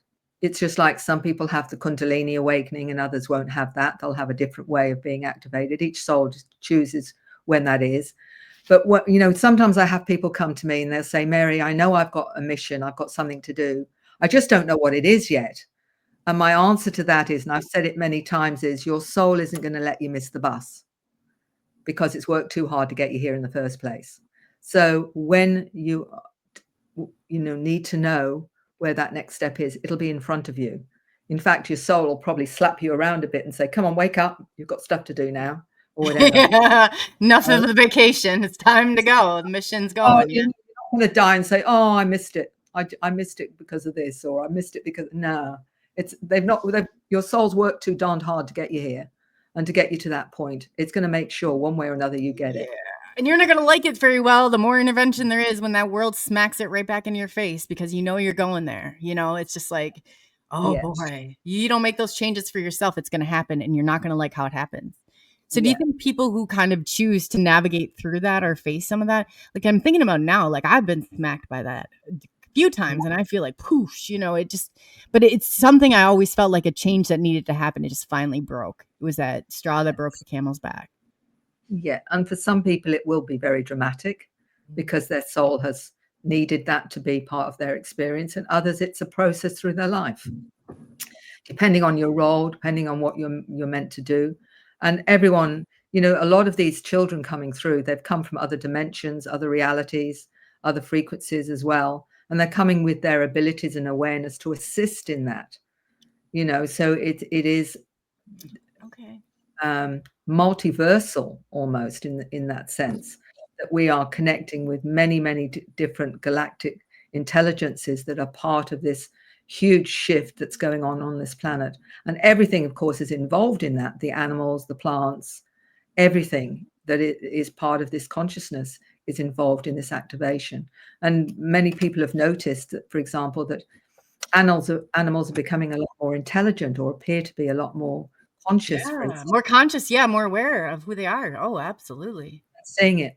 And what's fascinating to me is the numbers of people that are communicating with animals or plants or whatever. And I know a veterinary surgeon, for example, that not only communicates with the pets that come in and tells the owners what the pets are saying to them, but also when they pass on, she passes on the messages from the pets to the owners that are grieving them as well. Now, this is a veterinary surgeon that's able to do that. And I met so many others that are now communicating with animals and whatever, and plants and crystals. And I recall this 6-year-old that held a meteorite in his hand, and he was saying the meteorite's telling me its feelings, where it landed, and other things around its experience. And the mother's saying, how do you know what it's saying? He said, it's telling me in my head. And this is a 6-year-old explaining that. This is Wow. Where are they coming from, Mary? Like, is this like one of the children that we've seen above the crafts that kind of look out? I know Polly, too, she was talking, oh God, about implants. I'll go there next. So I guess in some of that, like the contact or the children that, you've come in contact with, do you think that those kind of memories, or how do you know, I guess too, the screened memories or what's screened? Because you talked about that before. Yeah.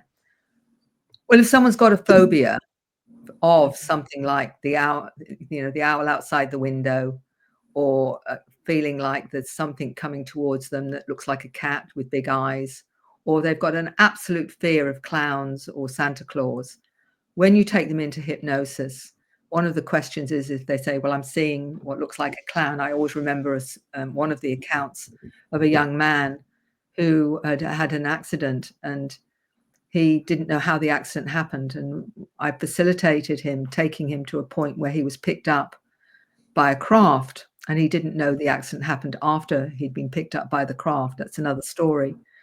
But he said, I'm looking down and I'm seeing clown's shoes. And I said to him, look again. Oh, they're grey feet and there's 4 digits and whatever. And then slowly the clown changed into a grey. Oh, wow. So what do you mean by 4 digits? I've heard you say that before. How somebody Well, identifies. some of the greys, not all of them, some of the zetas have only 4 digits. They don't have the thumb as well. They just have 4 long things. Okay, now I understand what you're saying. Too, Andrew Rollins, he was actually right when I first started experiencing crafts. He was one of the people that, I mean, there was just a few of us that kind of grouped together, and he was one, so it's very special to me. But he wanted to know, Mary, what you mean by frequencies. Well, frequencies are really everything that's around us in terms of sound, vibration.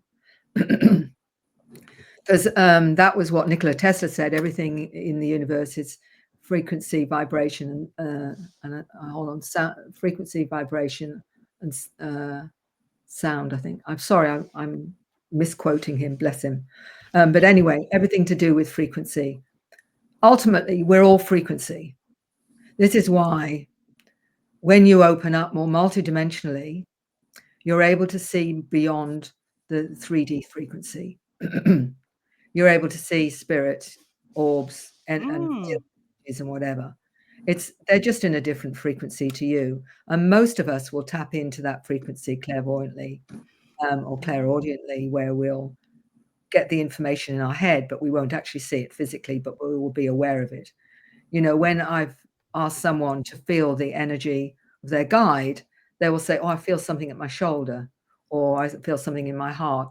And that's them feeling the frequency or energy of that particular intelligence or whatever. Calling card, their handshake, if you like, or whatever. So although I can't personally see some being, I can feel their presence. I can feel that they're around just by that energy. And the more that you work with that, the more information that you will get, as you well know as a medium yourself or Yes. whatever.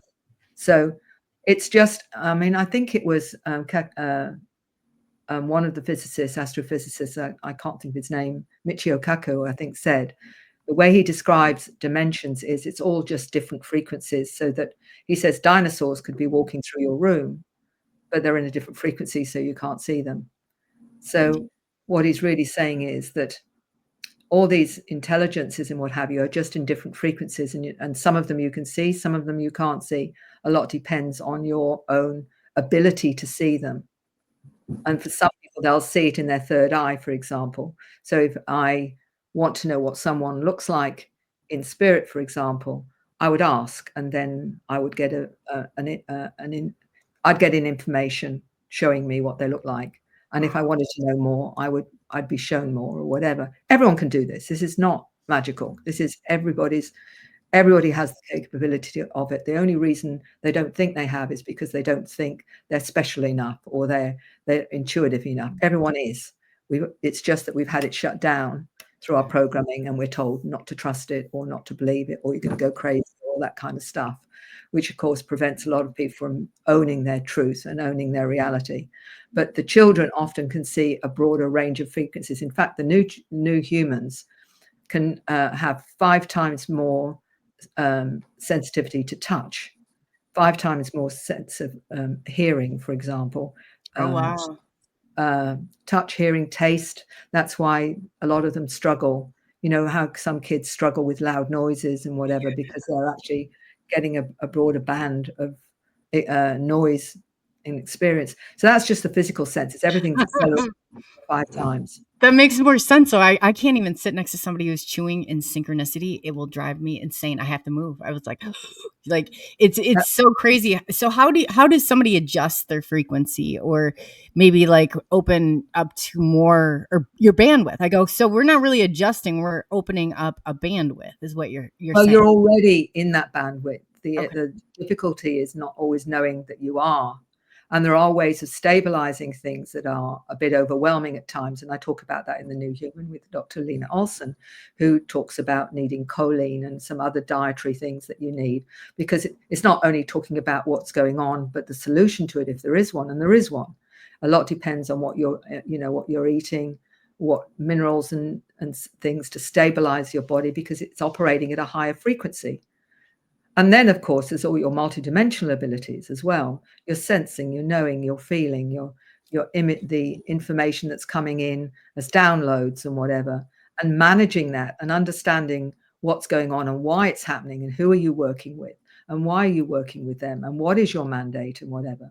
And so that you've got a greater idea of who you are. And you may, sometimes when I'll ask in some of the sessions that I do, have you got a connection to any star system? And it's a question they maybe never been asked.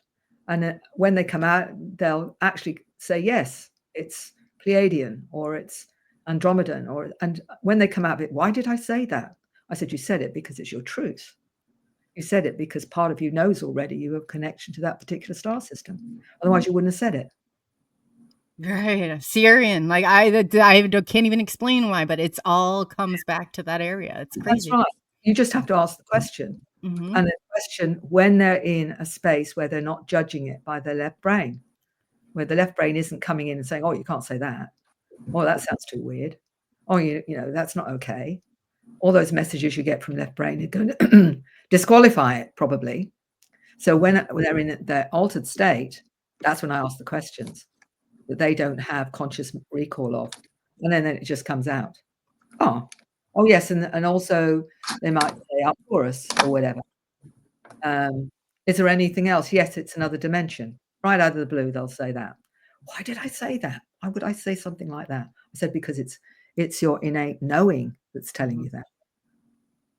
So I like to ask questions they don't have answers to, not consciously. And then it just comes out. So are you entering them, like, I guess what we would call like an intersubjective experience? You're like right there with them in all of this, right? That's a good question. Yes, I found out that I was.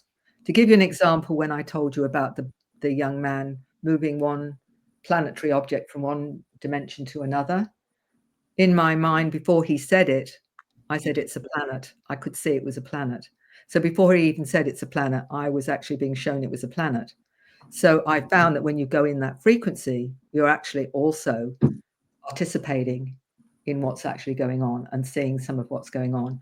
And that's been useful, because when I'm in that space with someone, I'm taking them on board a craft and they're seeing beings and what have you. They may not know what they need to know, but my team does, or their team does.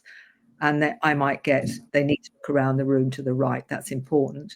And I'll say, I want you to look all around the room, especially to the right. What are you seeing? Because I've already been guided to ask the right question. So you're basically their sight in so many ways, right?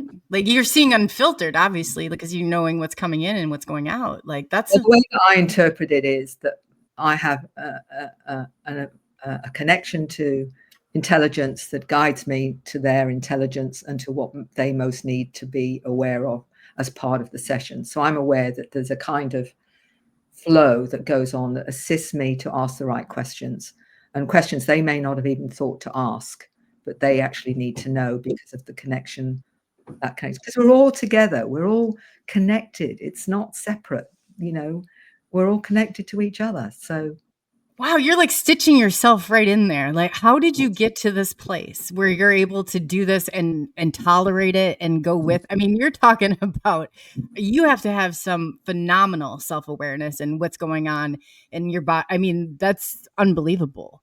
How did you get here to this place and this I mean, this is amazing. Well, I don't think it's amazing in the sense that we all have the ability to do it. But what helped me gain confidence in it for more than anything else was I spent 3 years training with that side of myself with a group of individuals. And 2 of them were clinical psychologists. So I thought to myself, I'm going crazy in good company, aren't I? Right? Oh, God. That's so true. One was a nursing sister. There was another one that was a homeopath. And what we did was basically explore all of this, which was, you know, remote healing, all different kinds of energy work and what have you, and honing the skills so that we knew how it worked. And I particularly needed to know how it worked. So I would say, okay, so I'm going to test you now with this, guys. And I would test them to make sure that whatever was coming through was accurate or whatever. And then I spent 2 years training 2 other groups how to do the same thing, because everyone can learn this. They just have to want to. That's all. But it's just reminding them of what they already know and to start trusting that inner knowing and saying, you can do this because you can, because everyone can.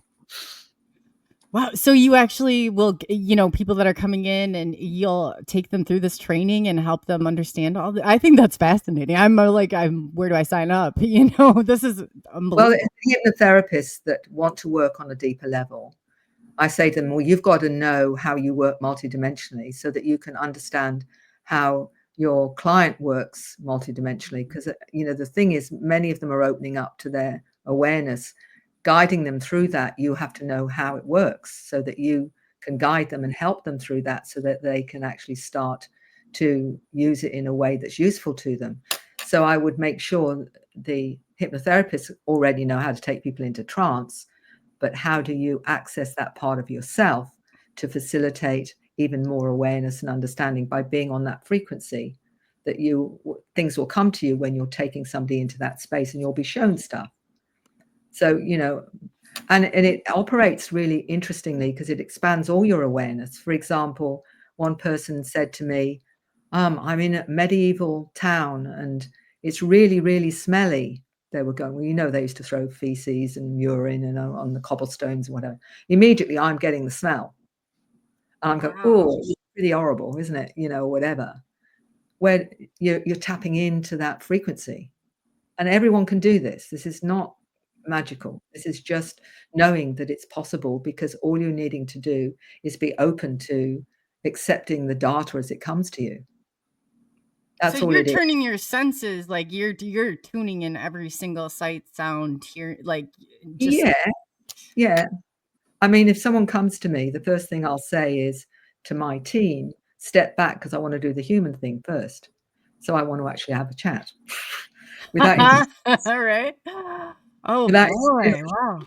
and then I'll say, okay, now what's going on? So I get the package of what is going to be the most useful to them. Okay, what's going to be the most helpful to you? What is it that you need to do to move forward? And then from that, we work out the strategy of which way they need to go to get answers and understanding. I will tell you one story. Was a lady who came in with 3 pages of questions. And I remember thinking, in 2 hours, I've got to get through all these questions. 3 pages. And anyway, I take her into the space and she says, I need you to be quiet now, Mary, because I'm going off somewhere and I'll tell you when I come back. So I'm sitting there, dead silence for about 10, 15 minutes thinking, oh, well, this is interesting. I've got not a clue what's going on. And then she comes back and I said, well, I've actually got 3 pages of questions here. And she said, don't worry, they're not important. They're not important anymore. Wow. And she came out of it. She got everything she wanted in that space of quiet where her consciousness went somewhere else, and obviously got the answers that she needed. So it was actually a very easy session because I didn't have to do anything really except for take her into that space. Oh man. I just sat there. It was just dead quiet. And then I'm thinking, I've got all these questions still, when am I going to get through all of these questions? None of She them just were went right above it. Yeah, rose right above it. Wow. relevant. So you never know what you're going to be faced with this.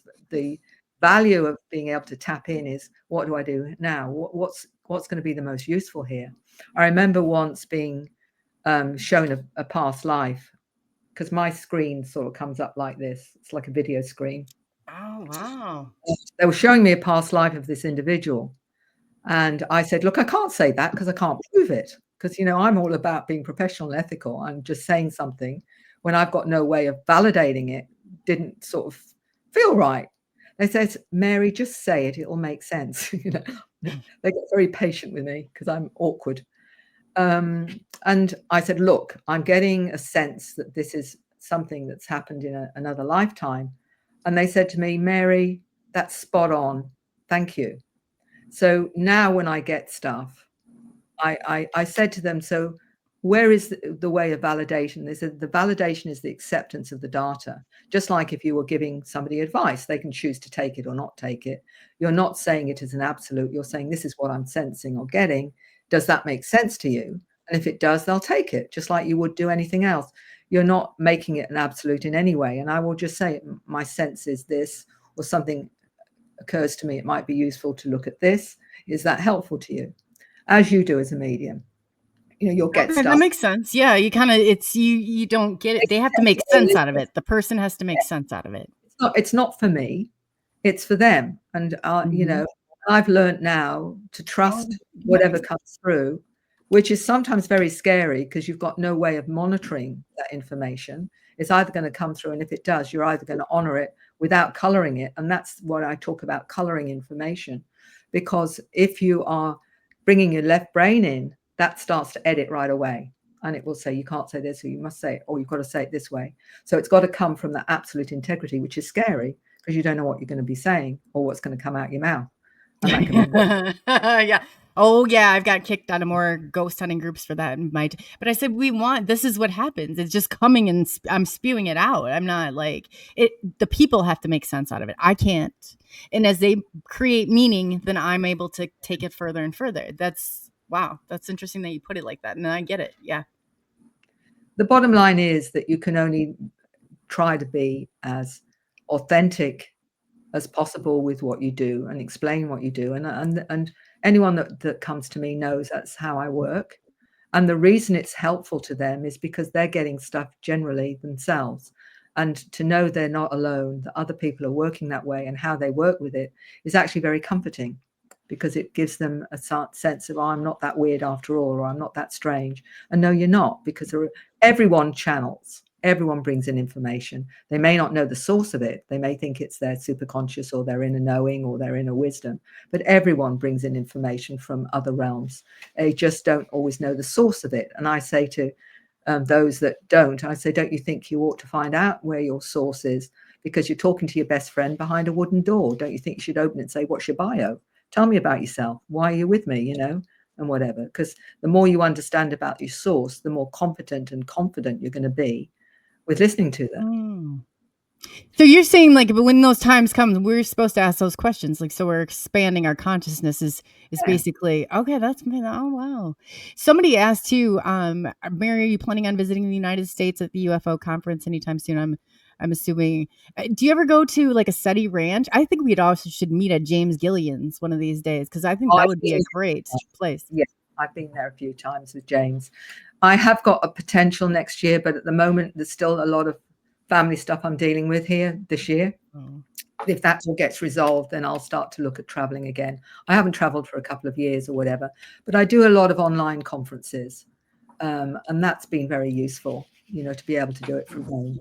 And then where would somebody find, can you tell them, like, while they have everybody here, like, where would somebody find where your classes are? Because I'm ready to go look at you're absolutely amazing. So where can they find, and, because so many people are seeking this, like, just to get to that next level. You're amazing. Well, all you have to do is email me, and I'm on my website. You can go onto my website. I'm also on Facebook. I'm also on Telegram and Messenger. So if they want to expand that side of themselves, and really for many experiences, it's just understanding more of their connection to these intelligences and how to expand their own awareness and understanding of that. And they can do it one of two ways, and either way depends on what you're feeling comfortable with, So all they need to do is email me. That's amazing. So can you give them your email address here real quick, and then I will go ahead and I will add that to the notes on there and get it added up to your show. So just for right now, so people can, and especially the audio side, we do broadcast this out to many your favorite streaming channels. So just so they have that, and it's recorded too. Okay. Well, it's one word, Starline, STARLINE, at IINet. That's IINET. So Starline at iinet.net.au.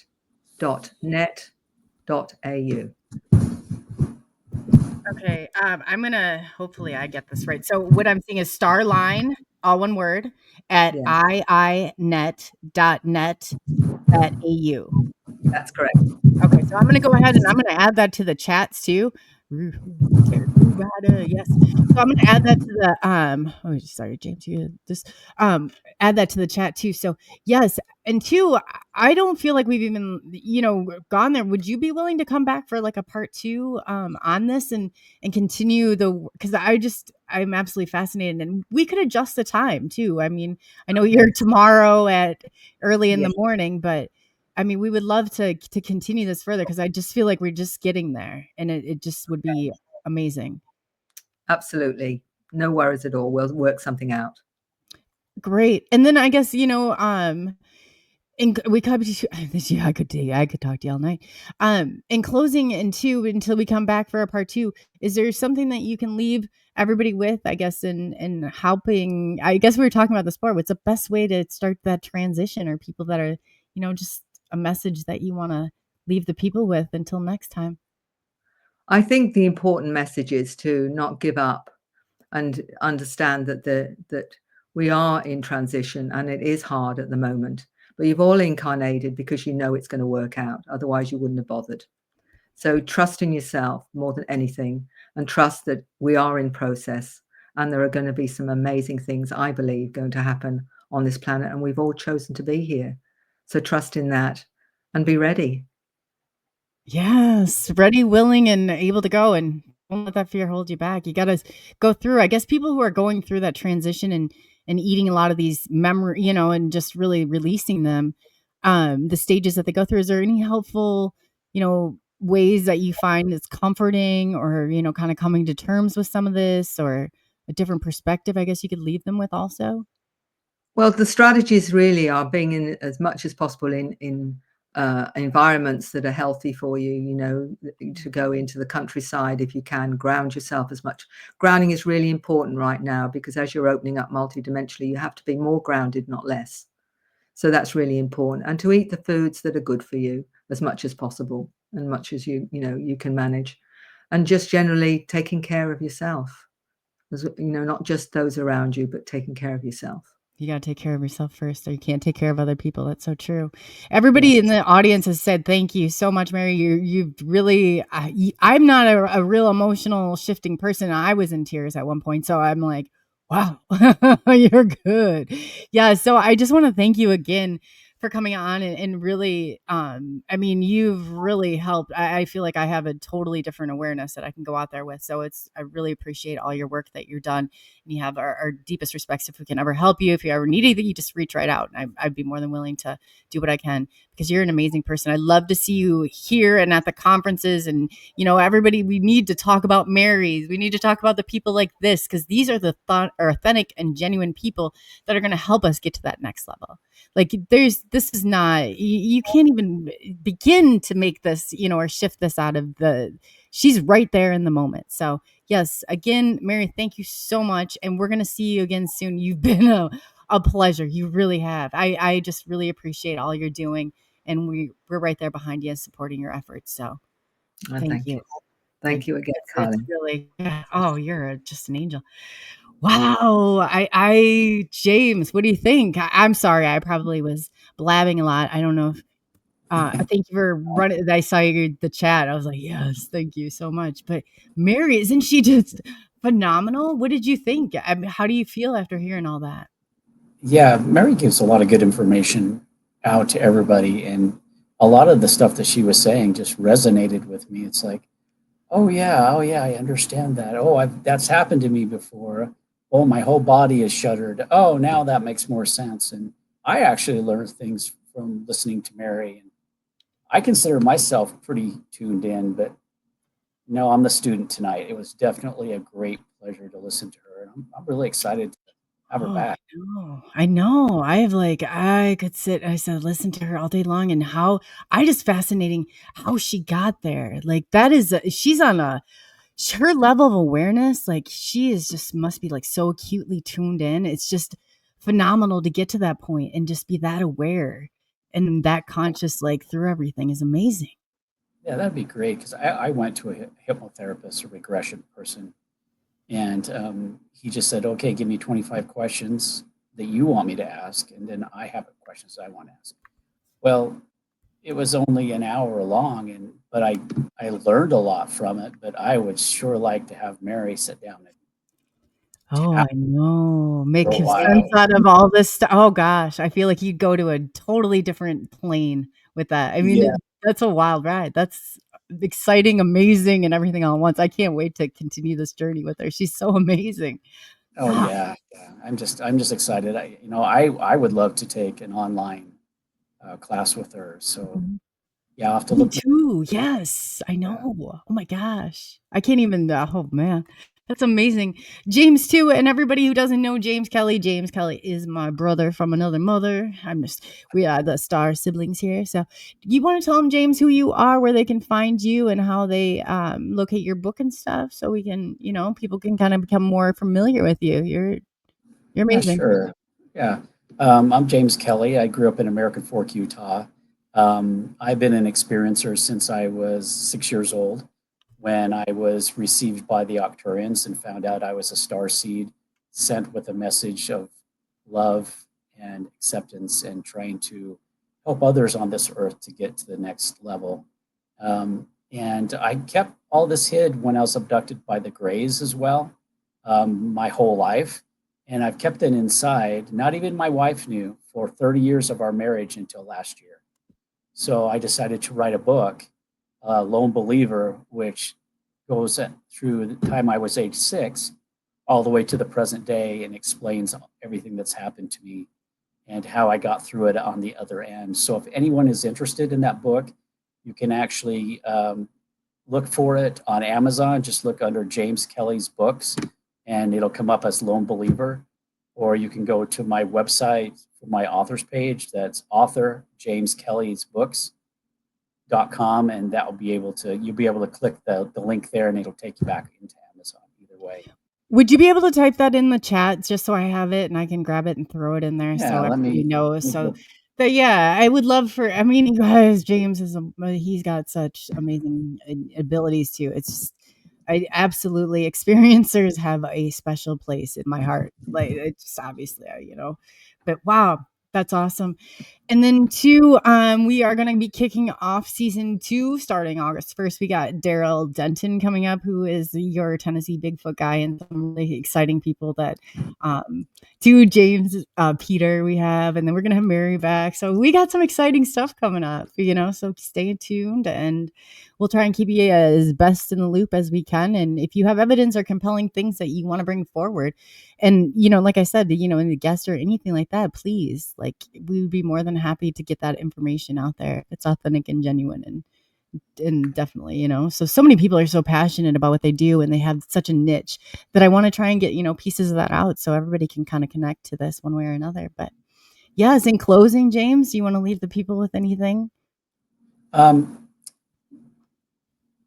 Yeah, in closing, I have a Facebook page that is Lone Believers, and I post every day. I post very spiritual thoughts, downloaded thoughts from the masters and from the beings. And so if you ever have a chance, I think Chloe has that link that she can send to you on Facebook. Yeah, or you can go into our groups. If you're on Facebook, go into the SNX radio group and I'll have him drop it in there. And at the STARS T.A.R,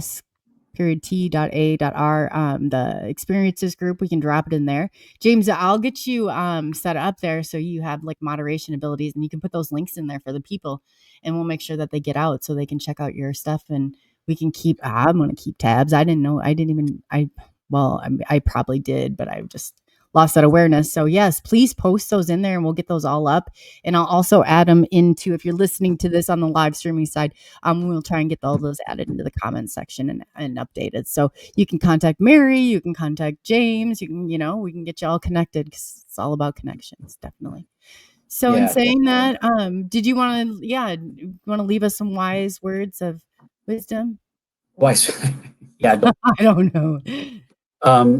Just remember, we're all on the same journey, and we need to connect with one another as a family to stay on that journey. Remember, we're all beings of light. We all have the potential of being beings of light and being perfect. And so, absolutely, yes. Please reach out to anybody, and remember, you're not crazy. No. It doesn't even matter if the state deems you that way. They don't believe that. You're only gifted, and that's why you're special. Absolutely. And it's like I always say, like, I'm me. It doesn't matter. At the end of the day, I'm me. It's not for everyone. I take that back, but I'm still me. And that's just the way it is. So yes. And James, he's so I want to defend him. If you hurt his feelings, I'm gonna come hunt you. No, I'm joking. Well, not really. No. Not really. Will too. Be careful. She's feisty.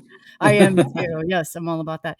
So again, thank you everyone for taking the journey into the unknown with SNX Radio. We are going to say enjoy your weekend and stay safe, and we will be updating soon. So we got some exciting stuff going on and exciting people coming on and back. So thank you again for everybody watching. And yeah, James, like you said. And two, what did you tell people, to take it yesterday? You left them with a challenge. We should leave them with the same challenge until. Yeah, I forgot. So I'm glad you brought that up. I forgot about that. Take a minute today in a quiet space, whether it's outside or inside, and just meditate on love and meditate on how much you care for your creator, your God, whatever you want, and to ask for help and open your mind and see what happens. And then, let me know. Let James know next Friday. You're going to be joining us next Friday at 6 p.m., James?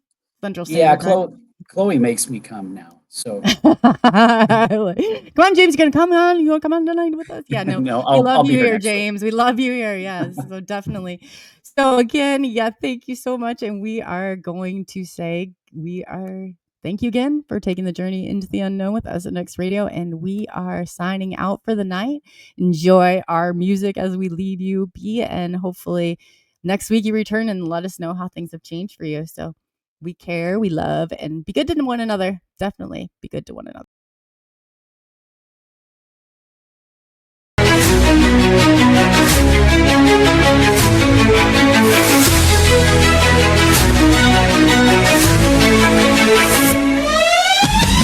Unraveling the mystery, secrets in the night. We travel through the cosmos, ready for the flight. Together we'll shine, casting shadows aside, in the heart of the rhythm where our dreams collide. Join the Subnation Next Quest, the truth is our guide. In the vast expanse, it's where we reside. Hands up to the sky, let the bass ignite. Feel the grooves around us, everything's alright. From the Subnation Next Quest, the truth is our guide. In the vast expanse, it's where we reside. Hands up to the sky, let the bass ignite. Feel the grooves around us, everything's alright. It's the Next Radio, let the truth ignite. Together we'll shine, bringing shadows to light. In this cosmic dance, we're connecting the dots. Tune into the frequency, let's explore the spots. Heavy bass drops with tight beats. Illuminate the shadows, the echo of our call. On this road we will never fall. Feel the energy rising, can you sense the spark? As we dive deeper into the cosmic arc. Stories of the universe, mysteries unfold. In the heart of SNX, where the truth is gold. Every note we play, every line we write, crafting our legacy, shining ever bright.